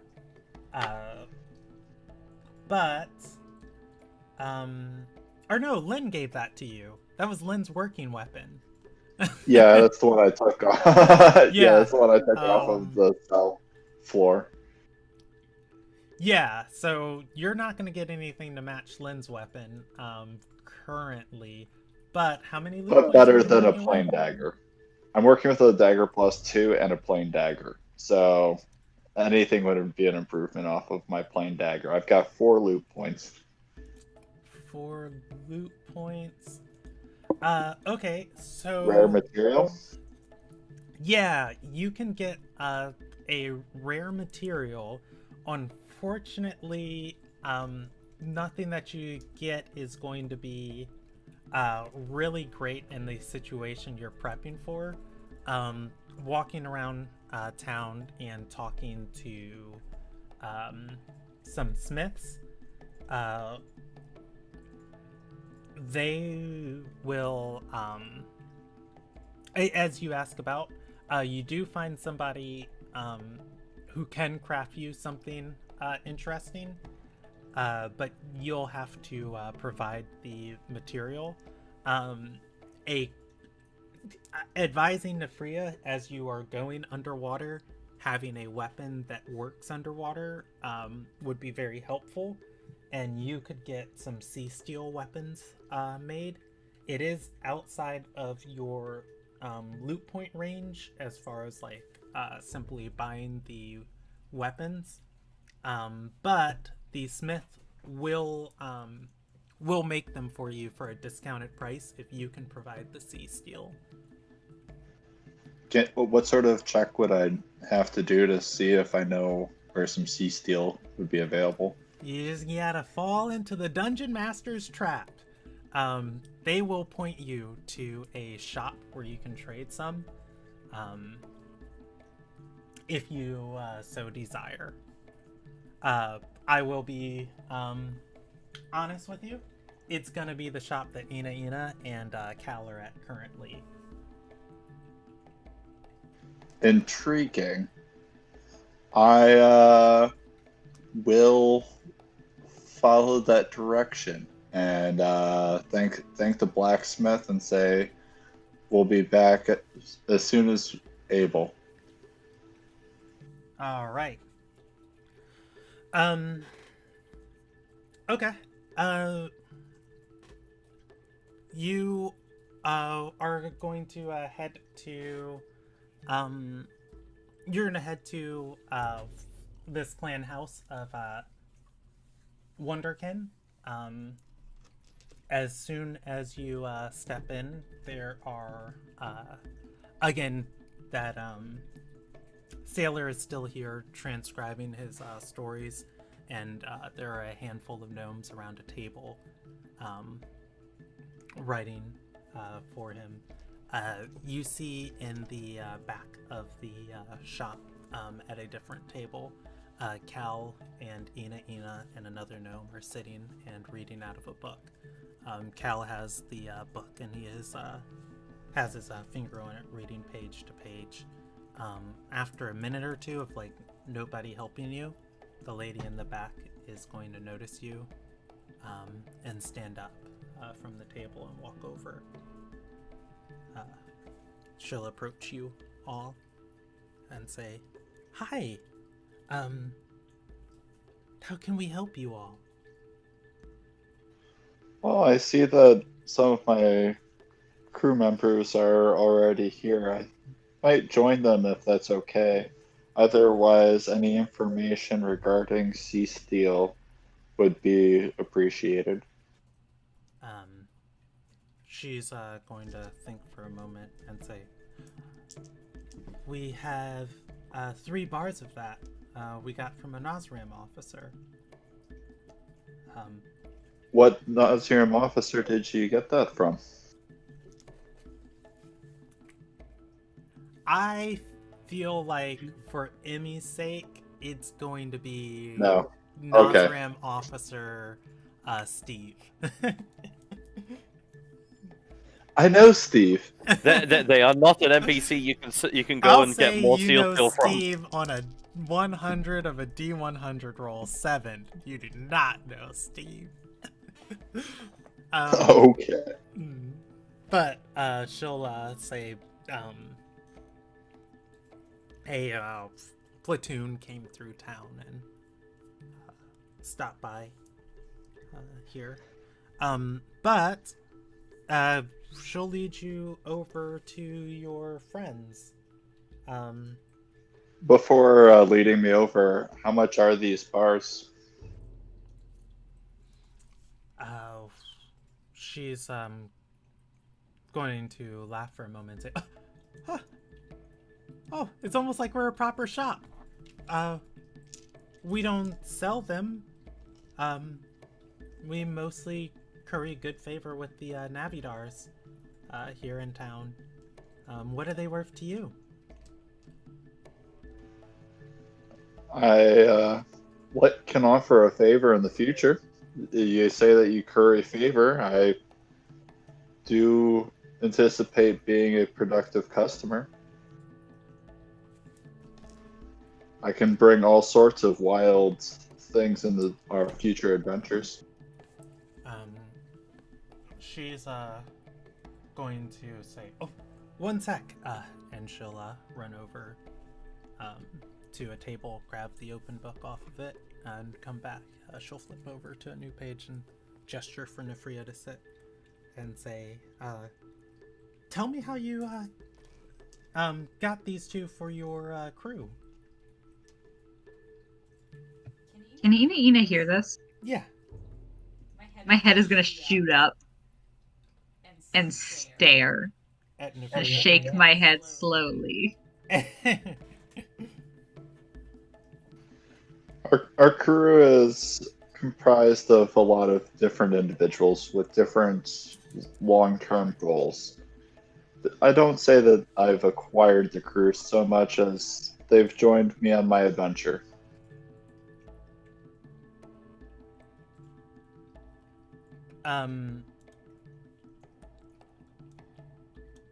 Enrique, how about you give me a insight check while you are here with Nefria and See if Cal is having his non-flashback. yeah. I got a 17. Enrique, something is wrong with Cal. He's here, but he is not tuned in at all. Something either distressing or concerning has gripped him as you guys are talking. He's barely even acknowledged you. I'm gonna go up to him and just try to shake him. I'm assuming Cal has like I'm 1,000 gonna yards there. block you as you try to touch him. What's going Don't- on? Ina, you know what? Roll me a athletics check. And I'm gonna say DC 14. That's a 5. Oh, that's a 5? I saw Okay. him coming. She'd stop as soon as I put my arm out. Okay, hold on. Let me envision this for you. So Enrique, shattered, sitting here, coming to Cal, Ina, hey! Well, no, it's like Cal and I were both looking at this book, and I was looking at Enrique. It's like Enrique starts coming over, and I'm just like, block. You do block Enrique, not before he gets a hand on Cal. Fair. Enrique, Ina has tried to stop you. Right. Over your Cal's shoulder, you can see a book of shifting texts. I think, Enrique, your mind hurts as you hear a gurgling, deep, lost voice that you've only heard once before. And it says 2 words: look, help.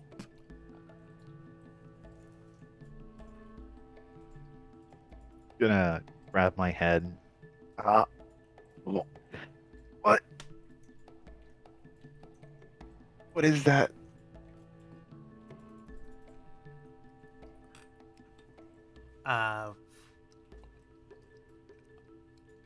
I will give you a free intelligence check.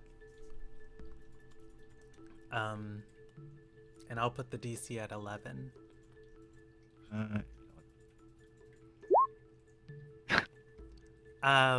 Enrique, that was your patron. It has commanded you of two things: to look and to help. Gonna look at the book. I'm assuming that's what was doing it. It is. As you look over Cal's shoulder, just the same way as Cal is doing, this story almost comes alive for you. As you and Cal open your eyes swimming to shore.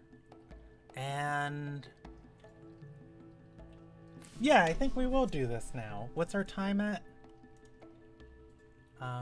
2 hours and 25 8:40 minutes. Central. We're doing good. We're doing good on time. Woo! All right. For Cal, Yes. as you open your eyes, watching all of this, you are going to realize you have gauntleted hands. You are both yourself, Cal Bahari, and something more. Perhaps the greatest soul to ever walk, Ilderon. You are Father, eh? Father Ray, I was thinking it. even greater than Father A. You Who's that? are the one, the only Lord Shafe Demont, the greatest and most accomplished noble of Heimsdale to ever exist, and almost his grandnana's favorite grandchild, which is a pride in the Soyanis clan. As you are coming to, you are watching the destruction of this ship, the Archblight tearing it apart, piece by piece. A woman is going to join you, and I think I've gave the party access to this. She has several floating wards around her. And she's going to say, "At least it's not on fire this time." Looking to the island before you. They've set up camp further inland. I think any longer they'd build a tower. E is trying to process on how to verbalize Lord Shafe Dumont. Well, you're Expecting- also Cal in this situation.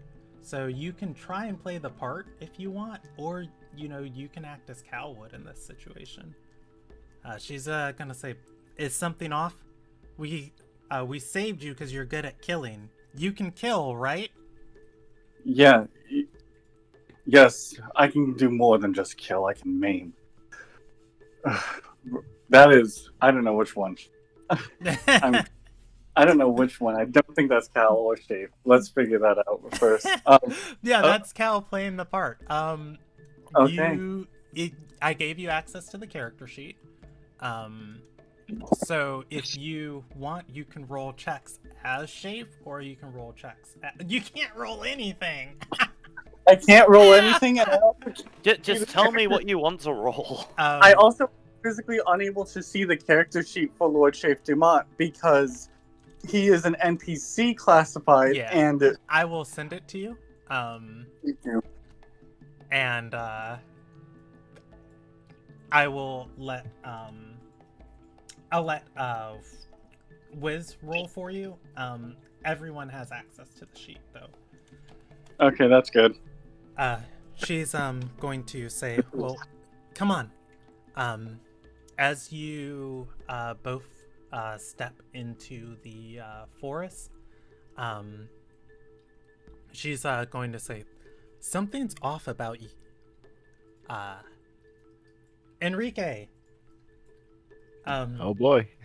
You turn and you look down, and your hands are no longer blue. You are fully gauntleted. You are both yourself and more. You are in a woman's body. You are aware of your name. You are aware of who you are. You are Nadia of Brimlade's Rest. It was your job to protect the resting grounds of the royal families of the Kayak Empire. Specifically, the royal family of water, the Kaidans. You were the shepherd of souls. You were the warden. Many of those souls have come back to serve at your call, as you give them forms of water to help in your tasks. You look over, and you see your companion, Shaif Dumont, but you feel Cal's soul there. It is the two of you here. All right. I guess when the gift happens, I'm gonna look like in the middle of talking. She's gonna Nadia's gonna stop and look at her hand back and forth as Enrique's trying to figure out, coming to terms with what happened. And when he looks at Shaif Dumont, this is gonna say hesitantly, "Cal." Enrique. Okay. Okay. I'm. Come on, you need some. I'm Enrique, but I'm Nadia. Nadia. Sorry, Nadia. Nadia.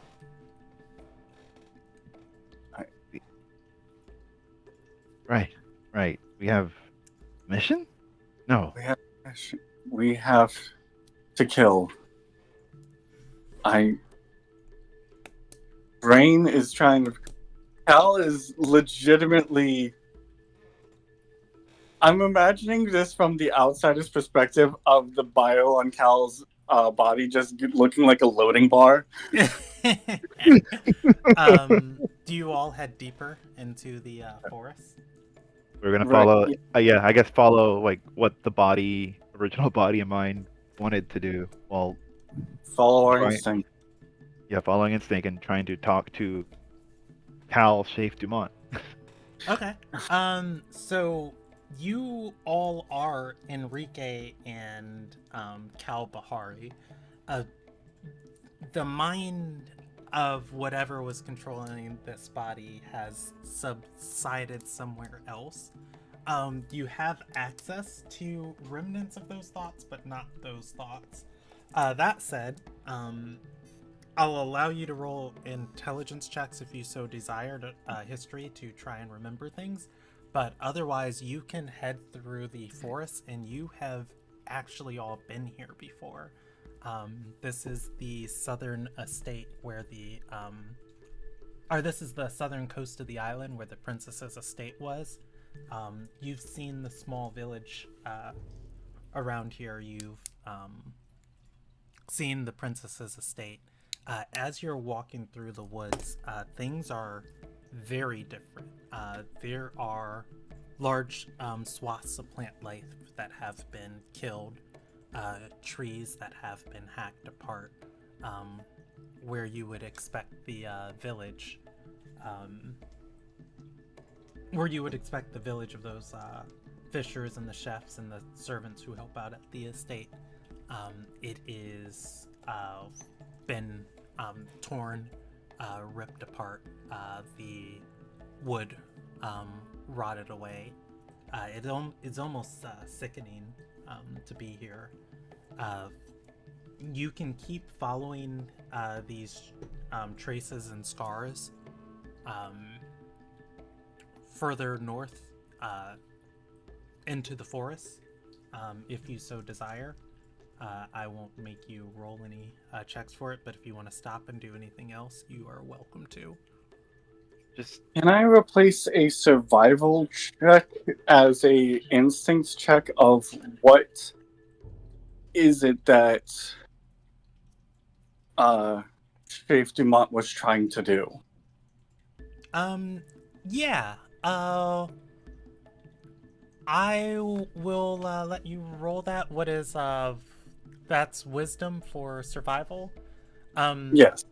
How about as you search Shafe's mind, you feel you're able to get like little stringent ideas of what he was feeling. But Shafe's not very wise. Give me a roll with Cal's wisdom on his survival check, trying to piece this together. 14.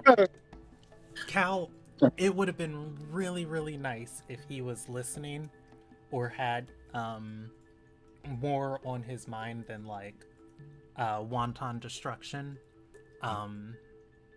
Something, something, something. These ladies are helping out doing something, something, something, and you are here because something, something, something. The whole situation's about to get way worse if whatever, some temporary fading thing fades away. Stop listening after Yeah. Can You Kill? You're here to save someone, Shafe. You were not paying attention to the details. Cal is going to look at Enrique, Nadia, and say, "We're here to save someone. Keep an eye out." would that be an intelligence check? Yeah. To And again, you can roll it with any sheet. that's the thing. Gazoon. Thank you. You got a 13. And that's rolled with her. Yep. You're not just here to save anyone. You are here to, much like your last mission to save Infelis, somebody in these echoes that keeps making your life incredibly more difficult. And having her on your side is going to make things way easier. A smarty pants who would probably know what's going on. Okay. I guess a bit of is it Nadia or Nadia? Sorry. Can't remember. Not Nadia. Nadia. Okay, I did say it right the first time. Okay. So a bit of Nadia comes out when talking. Is our get someone very annoying, but they're gonna help us. Okay. All right. We'll find her. All right. Do you all follow these scars and paths northward? Yes, if that's what feels right. Yeah. Okay. As I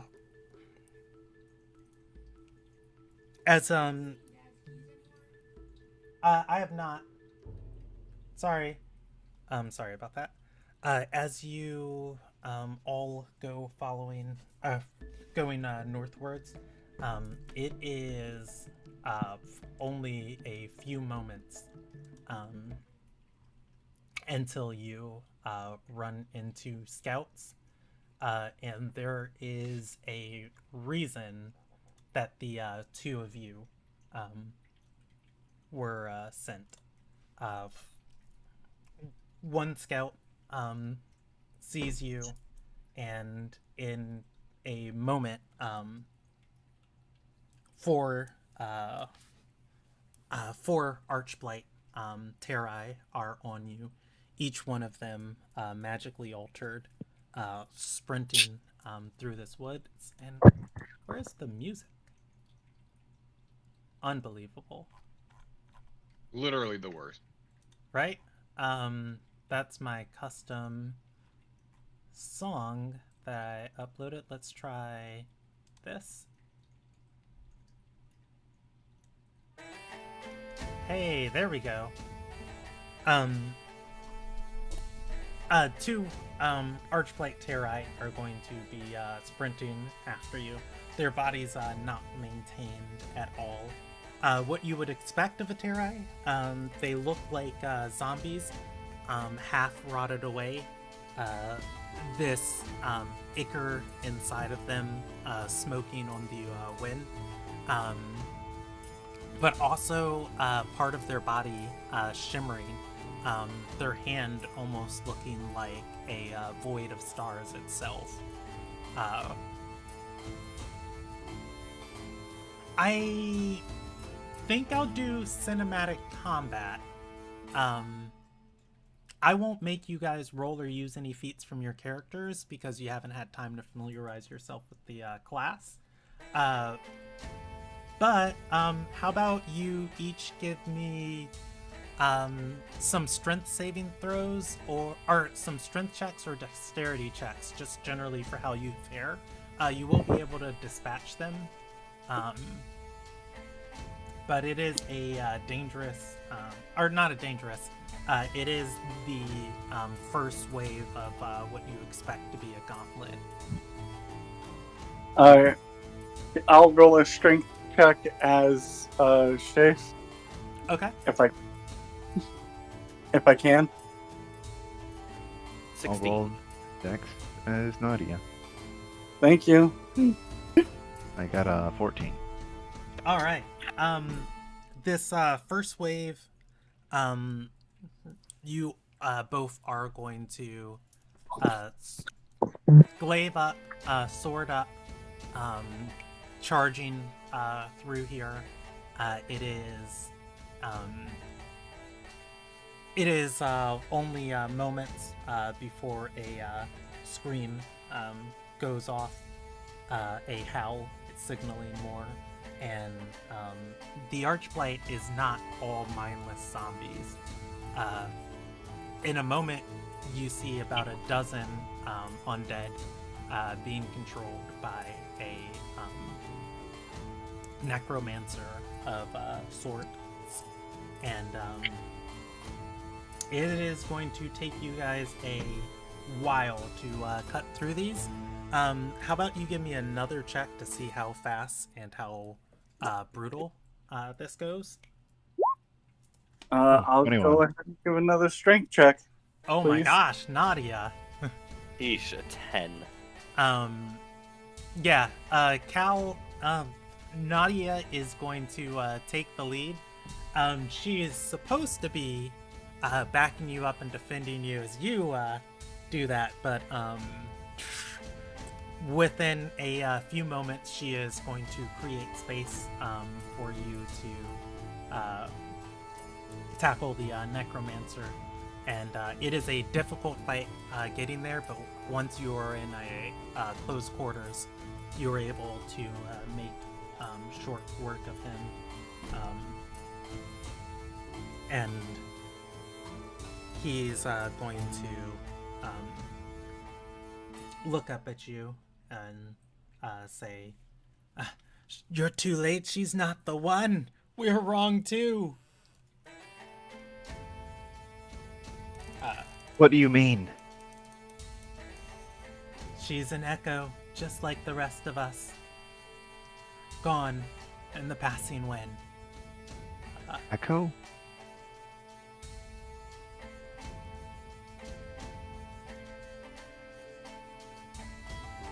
So, are you not gonna kill me? Because he begins casting a spell. Shafe, do you deal the final blow? Shafe will do the final blow. If you have nothing better to say. Fair enough. He pulls out a hat trick and Shape, you impale him with the back end of your glaive.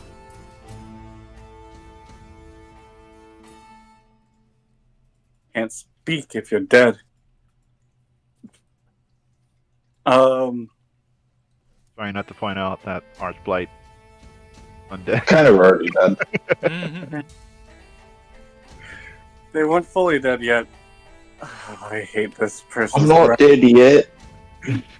I hate this person's. You hear Cal's voice going through. I hate this person's brain.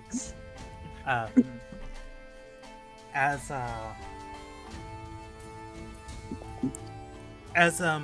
you make your way further towards where Nadia told you the camp was originally, you two hear voices. You've taken care of most of the forces. You have a brief moment to decide what you do. For as far as the conversation you hear,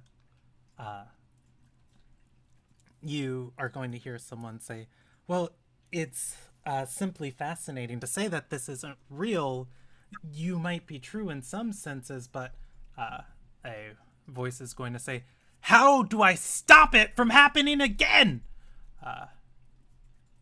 The woman goes to answer. You guys can try and roll a stealth check with disadvantage, or you can charge. Cal wants to stealth check. Cal wants a stealth check. Okay. What? But It's his new body. He got cocky.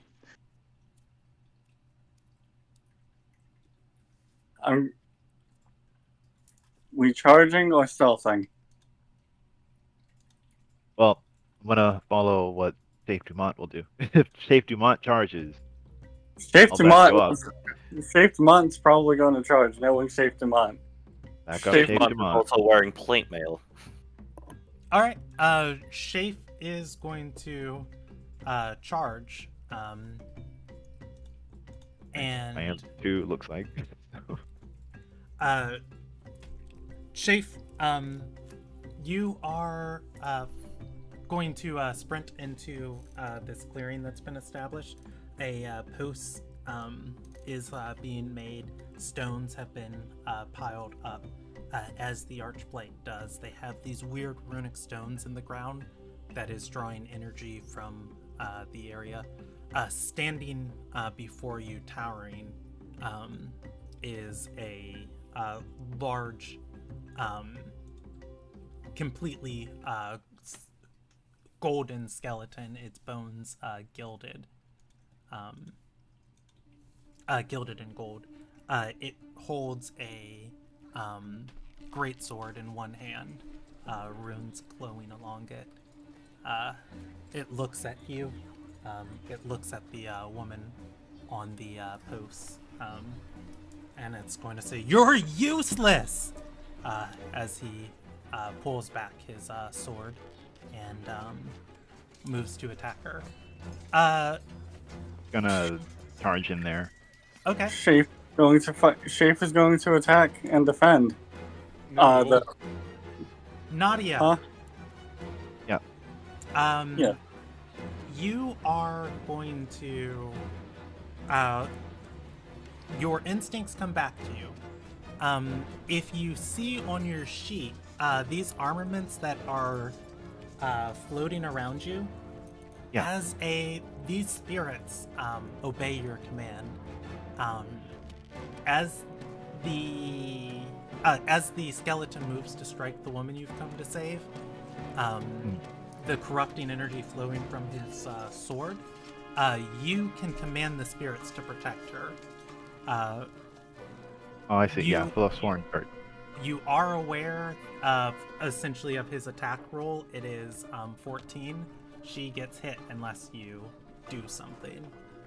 Okay, so yeah, I will send the armament to her to protect her. All right. As you do, they will block and deflect the attack. She is tied up on the post, and he's going to extend his arms out, still holding his sword, and say, Echo Ori, how long are we going to do this dance? I will burn this island to the ground, and I will burn the rest of Ilderon to the ground. You're... No name drop. Oh, Ilderon, I suppose. He said the thing! He said the thing! Everybody clapped. I guess while he's talking, I'll yell to Jafe Dumont. Keep him distracted. I'll get her out of here. He's going to say, I care not about this fight. Another echo. He looks at his hands. That astral essence all over him.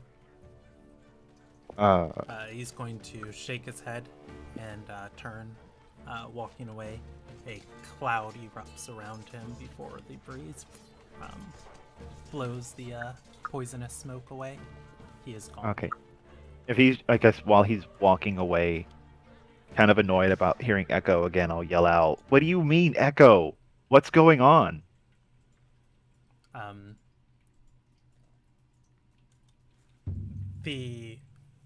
Shafe, do you help the woman down? Yeah, I'll help the woman down if they disappear. Once they disappear, yeah. The woman standing, or the woman tied to the post, is going to say, quite interesting thing is happening. I'm not sure the events of another realm of Ilderon as we know it has unfortunately affected us in ways that, quite frankly, need to be studied by the university. These echoes, as you've said, have been temporary manifestations of possibilities. And I'm afraid sometimes we are and sometimes we are not, but there are a simple few like you, like him, that are able to sustain for more. This is my second time through one of these, as you help her down, and she says, unfortunately, I feel myself fading. A voice lost to it. I guess I'll ask her, are you also someone else? Cal. Yes. As you help her down, you take her hand, and you are looking at Shafe Demont, helping you down. Cal, you know yourself as Arch-Arcanist Von V. Selmar. What? What? Man, just switch bodies. What?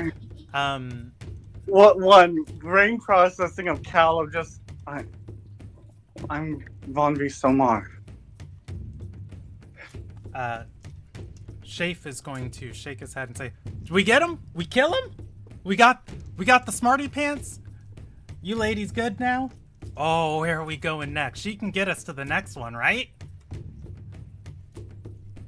Cal, Von V's going to check on her. I'm going to say this. Does Von V have her paintbrush right now?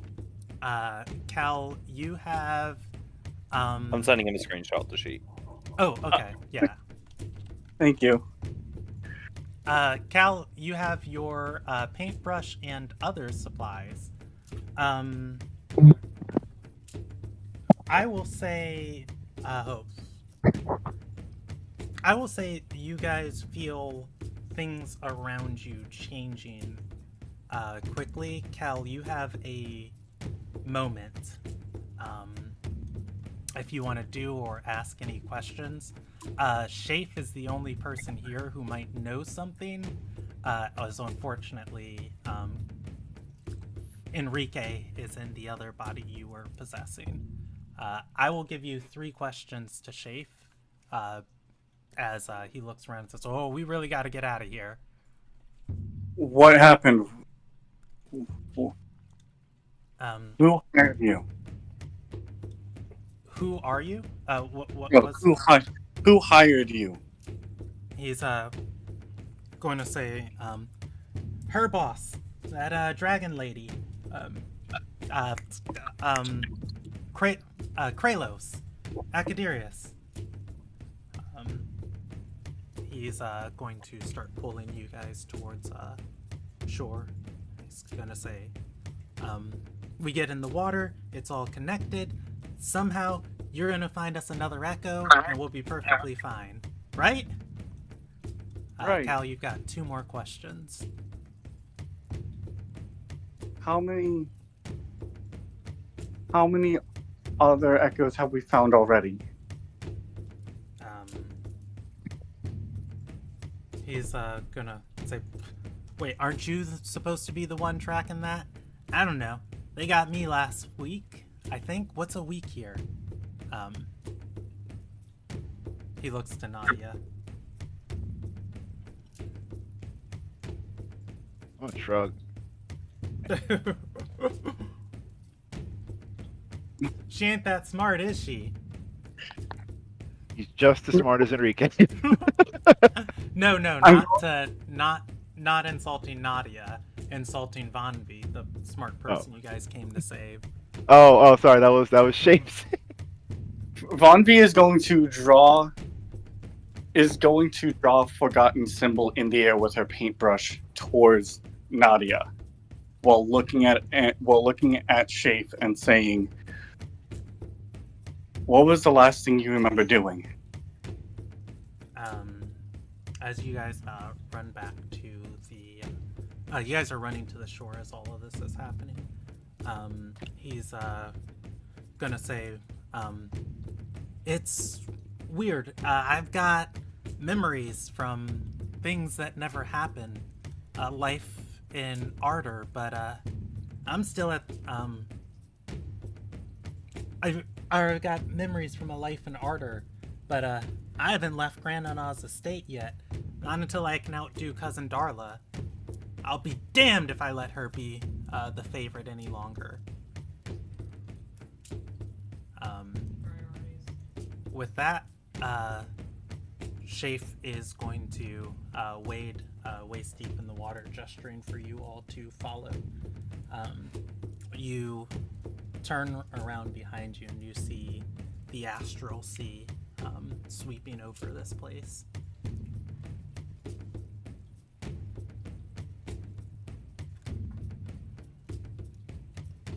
I'll look at Bonvi Cal. No.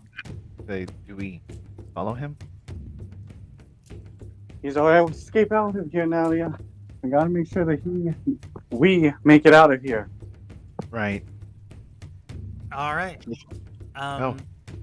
You all jump into the water as these waves crash over the landscape. Just a sea of stars washing over everything. And the sailor made his way on foot up through the jungle to the city of Letris in the middle of the island. And that's the story as you both lean back from the book.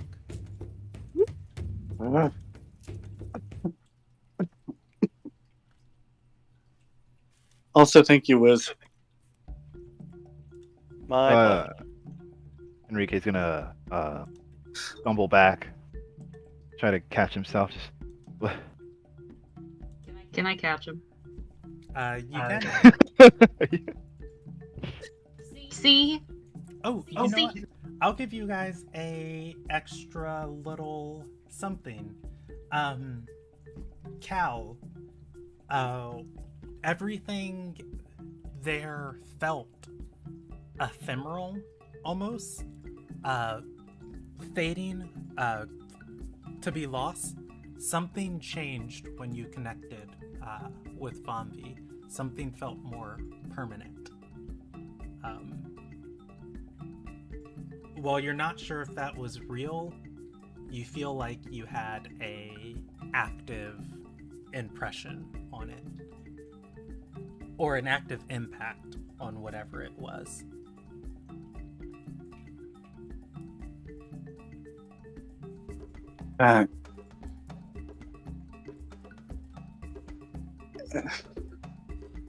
Cal, Cal is going to first try to brain think if he has felt a magic akin to that before. First think, does that magic feel similar to the type of magic he's been using when he uses the song? Okay, you want to roll some Arcana checks? Yes, as best as he can. How about you give me 3 Arcana checks? Has he felt magic like that? Does it feel akin to the song? And what is it? Yes. So just I'll shoot them for you. 1. Thank you. 2, 3. Oh God, Cal. 2, 17, 19. One Okay. of those is a nat 20. That 19 is a nat 20 for him. He's not that smart, but boy is he trying. Cal, you have never felt immersed in magic like that. That was the first question. The second question was, is it akin to the song? Yeah. I would say that in some ways this is the opposite of the song. Whereas the song, you feel like you become a part of a singularity. These feel like or rather just broken pieces of 1,000 different unrelated things. Just being in one of these, you felt so apart from yourself and so apart from everything else, and everything felt like it was a moment of something different, that it was almost the polar opposite of your song. On the 19, what is that? Cal, you have heard stories of things like this. You have heard just your own feelings. This is a place that can create things of beyond imagination. Cal, you were just in some sort of spiritual realm. Presumably something like this realm is where the creatures of the unfathomable deeps come from. However, where you were at seemed much more, for at least the moment that you were there, rather than creating a creature or a monster or something, it created a moment and an experience of something, pulling all of you together. I would say, since you got a nat 20 on that, I would say Cal's reasonable expectation that if you can kind of put together, if you were to go into a fissure and presumably just like overexpose yourself there for a while and swim and look, and you could go that deep, you might have an experience like this, only probably more horrific. So this is the more, for lack of better terms, this is the angelic version of the dark magic of the fissure. Cal, this is a fissure not in the deep trenches of the ocean. Okay. That This makes is sense. a spiritual fissure that has manifested around you.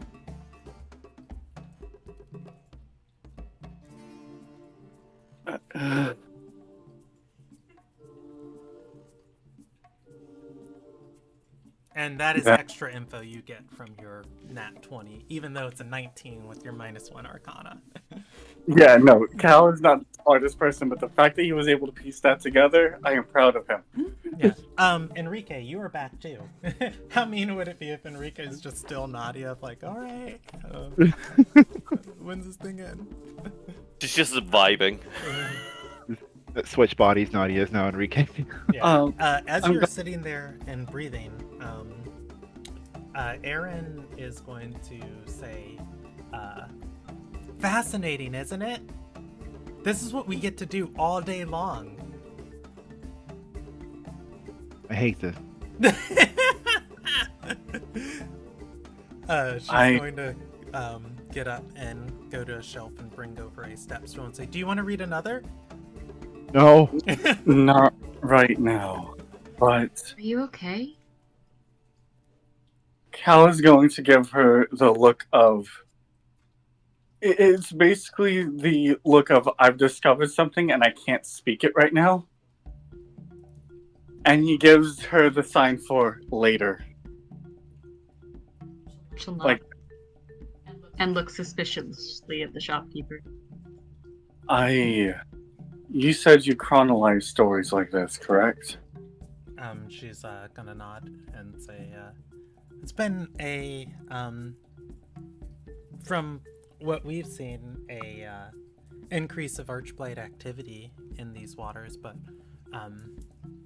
of course we give anything of interest to the Nazram officers that travel through town. I'm going to roll an internal die of basically saying, is Cal going to say the stupid thing of, would you like to experience an adventure of your own? Okay. On You want me to roll you a d20? Yeah, D20. High, he's going to say it. Low, he's going to. It's high. 14. Say it. Say it, nerd. Come on. Flirt.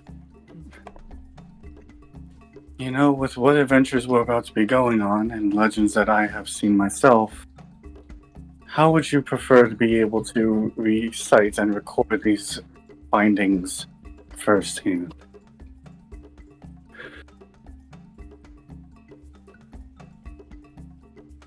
Learn on the field. Her face lights up for a moment. And she's gonna say,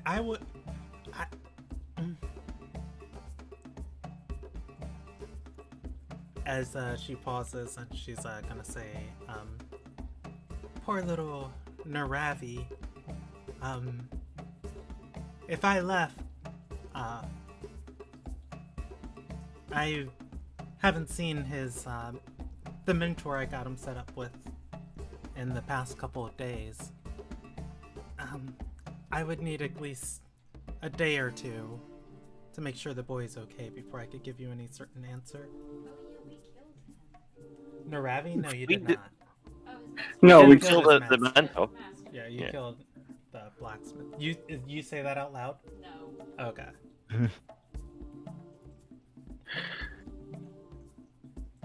Cal doesn't have the heart to say that. Because then that bit of a delay. I'm going to- there, Ina. All right, hold on. Let me roll a wild match. Okay. Enrique, you were doing a thing? I think it was Eric.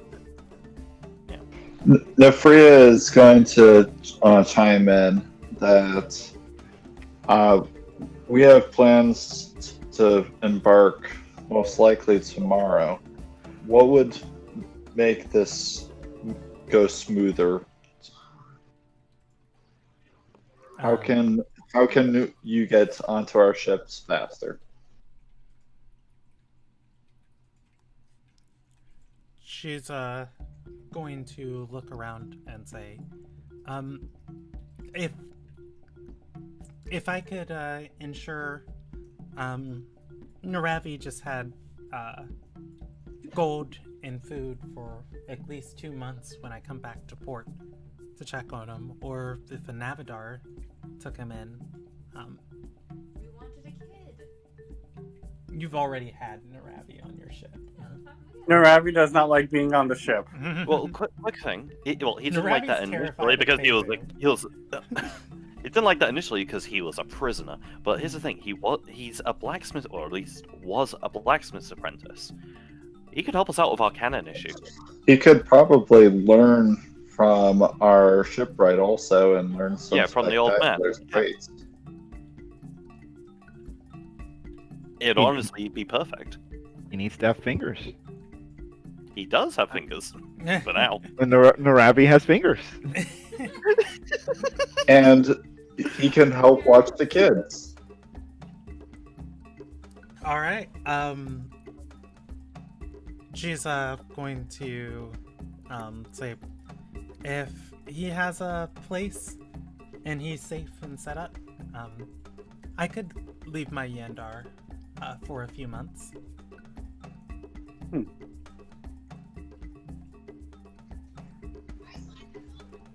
Go ahead and start making preparations. We'll leave in the morning.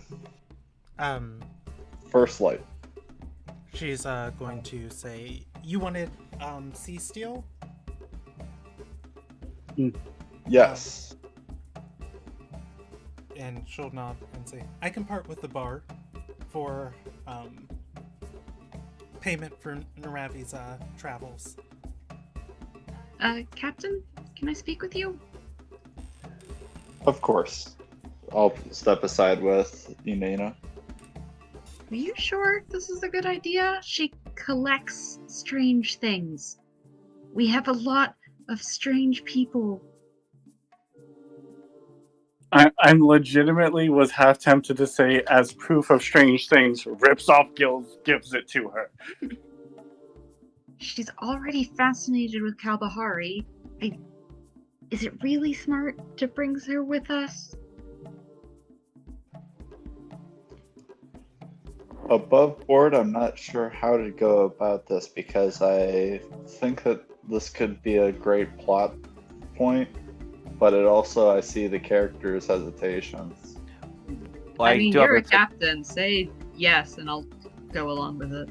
If you want a justification, the justification is we're a fucking mess. Here's someone might be crazy, but clearly very good at organizing.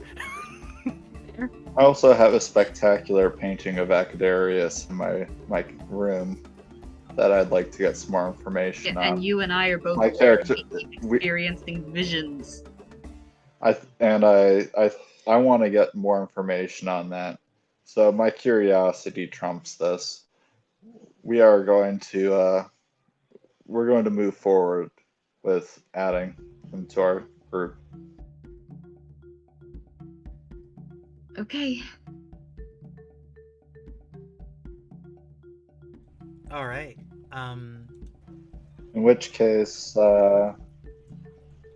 with this sea steel bar, I would absolutely love to go back across the street. Okay. How about we fast forward? You talk to the blacksmiths. I'm getting a lot of feedback from somebody. Yeah. Hello. That's a Yes. horse. I have horse. arrived. Okay, I get it. Yeah, horse trotting. Yeah, we're gonna fast forward a little bit. What we'll do is Nefria, they will craft you 2 weapons. They will be non-magical weapons, but they'll be sea steel, which means you can make attacks at them with them in water without disadvantage. Working on it, if you pay them all 4 of your loot points, they'll get people working on it tonight. And work through the evening for you. As for the rest of the party, you all can meet back up, Nefria included, and make your way back to the ship. I'm going to give you guys the last little bit of the session to roleplay, and then whenever we hit a good point where you we're kind of done talking to one another, we'll end up. We got about 15 more minutes of the session. While Nefri is buying things with the sea steel, and presumably, Cal is going to put a hand on Ina and Enrique and say, "Can I talk to you two in private for a bit, away from everyone?" Yeah. Of course. Heading off to a quiet location and looking around. Remember when I said we needed to talk later? When you touched that gem that Navi had, what did you see? I still remember that. You mean when I sneezed? Yes, when you sneezed, you had a look on your face that you saw something.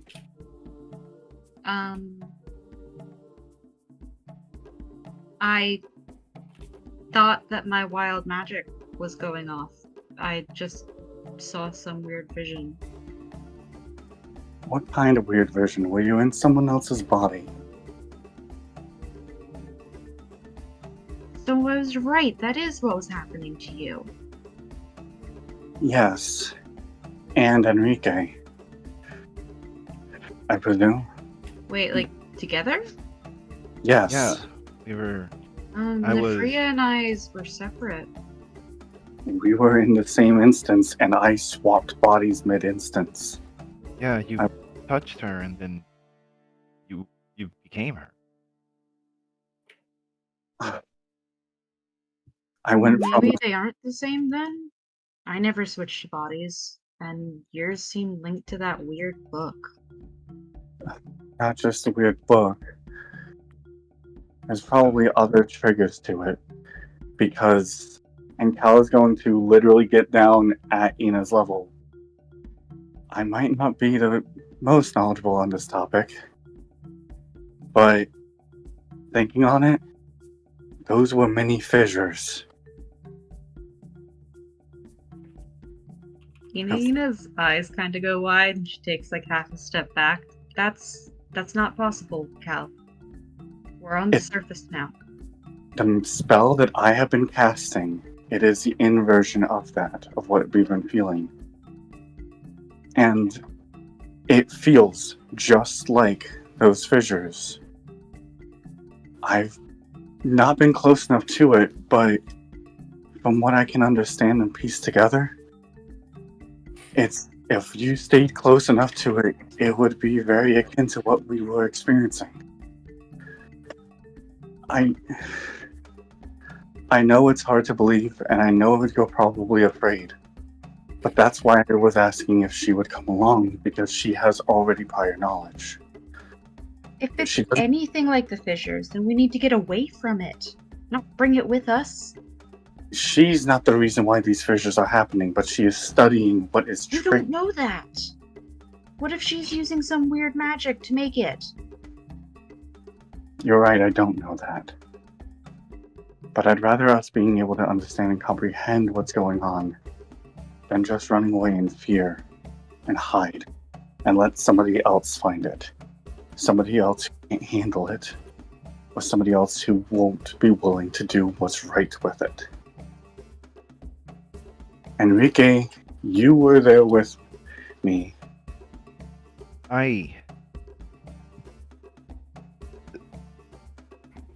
The being that gives me my powers. Yes. This is not what I originally should have, but after the whole Darkwater incident, I fell in the water, I have these powers. They contacted me. Right then and there. Told me to help you.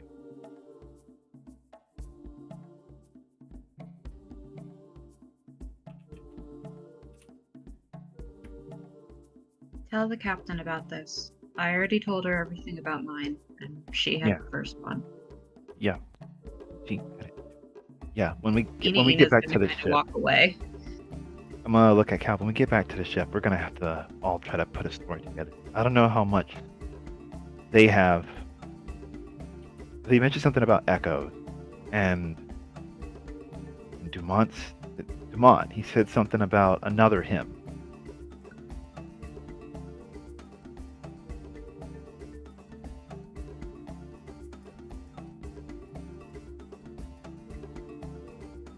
I kind of want to say something at me, but I don't want it to be like out of character or like all over the place for this. No, what's up? Okay, no, I was gonna say it is Enrique. It's like I think I'm we're sorry. seeing other. Talking. I think we're seeing other Ilderon. Another one. Another time where things turned out different. When we were there, it seems to be events that were getting on repeat and people that were unstuck in locations. But were they unstuck because we were there? I don't know. I don't know anything about either of those two people. Schaefer Dumont, Von V. I don't know anything about either of them. And we know the Archblike was involved. Not in the Nosram. I don't know much. Let's wait till we're on the ship and everyone. Maybe we can all brainstorm together. I learned one thing about my spell, and that's why I've been hiding it from you, Ina. Because I didn't want you or anyone else on the ship to get hurt by those spells. That's why I've been casting it alone. I've at least figured out that one, it makes me feel part of a many, while this makes you feel like you're in a fragment. And what I know about the spell is all it does, what I've been able to figure out, is that it will. The smarter you are, the more durable you become. The more durable you are, the smarter it makes you. That's why a lot of Leviathans are running away. It saps their strength because a lot of them are strong.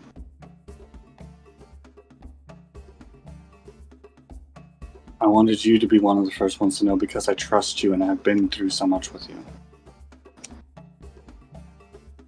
I didn't want you to.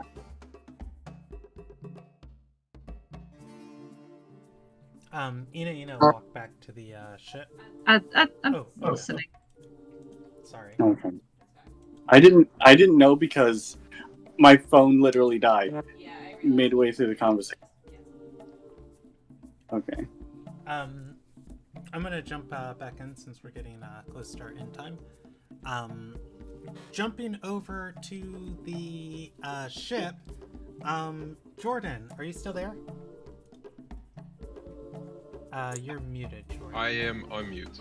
I'm still here. Is Roriku preparing dinner for everyone? Yes. Roriku, as you are chopping and just getting everything prepped so you can start cooking, just kind of like that repetitive rhythmic motion, you're gonna get to like a bone in one of these fish and have to like grab a cleaver and bring it down. As you do, you feel a overwhelming amount of joy and exuberance as you bring down your glaive, smashing a watermelon in a cave. You are both yourself, Roriku, and you are the great, the glorious Schaefer Dumont. As you decimate this watermelon, a woman is going to look over at you and say, "Cut that out! We need to eat that!"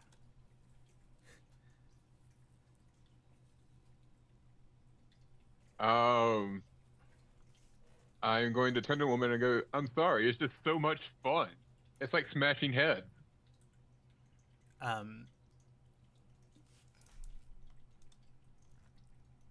That she's going to say, you're going You're gonna be restrained until we need you again. Gosh.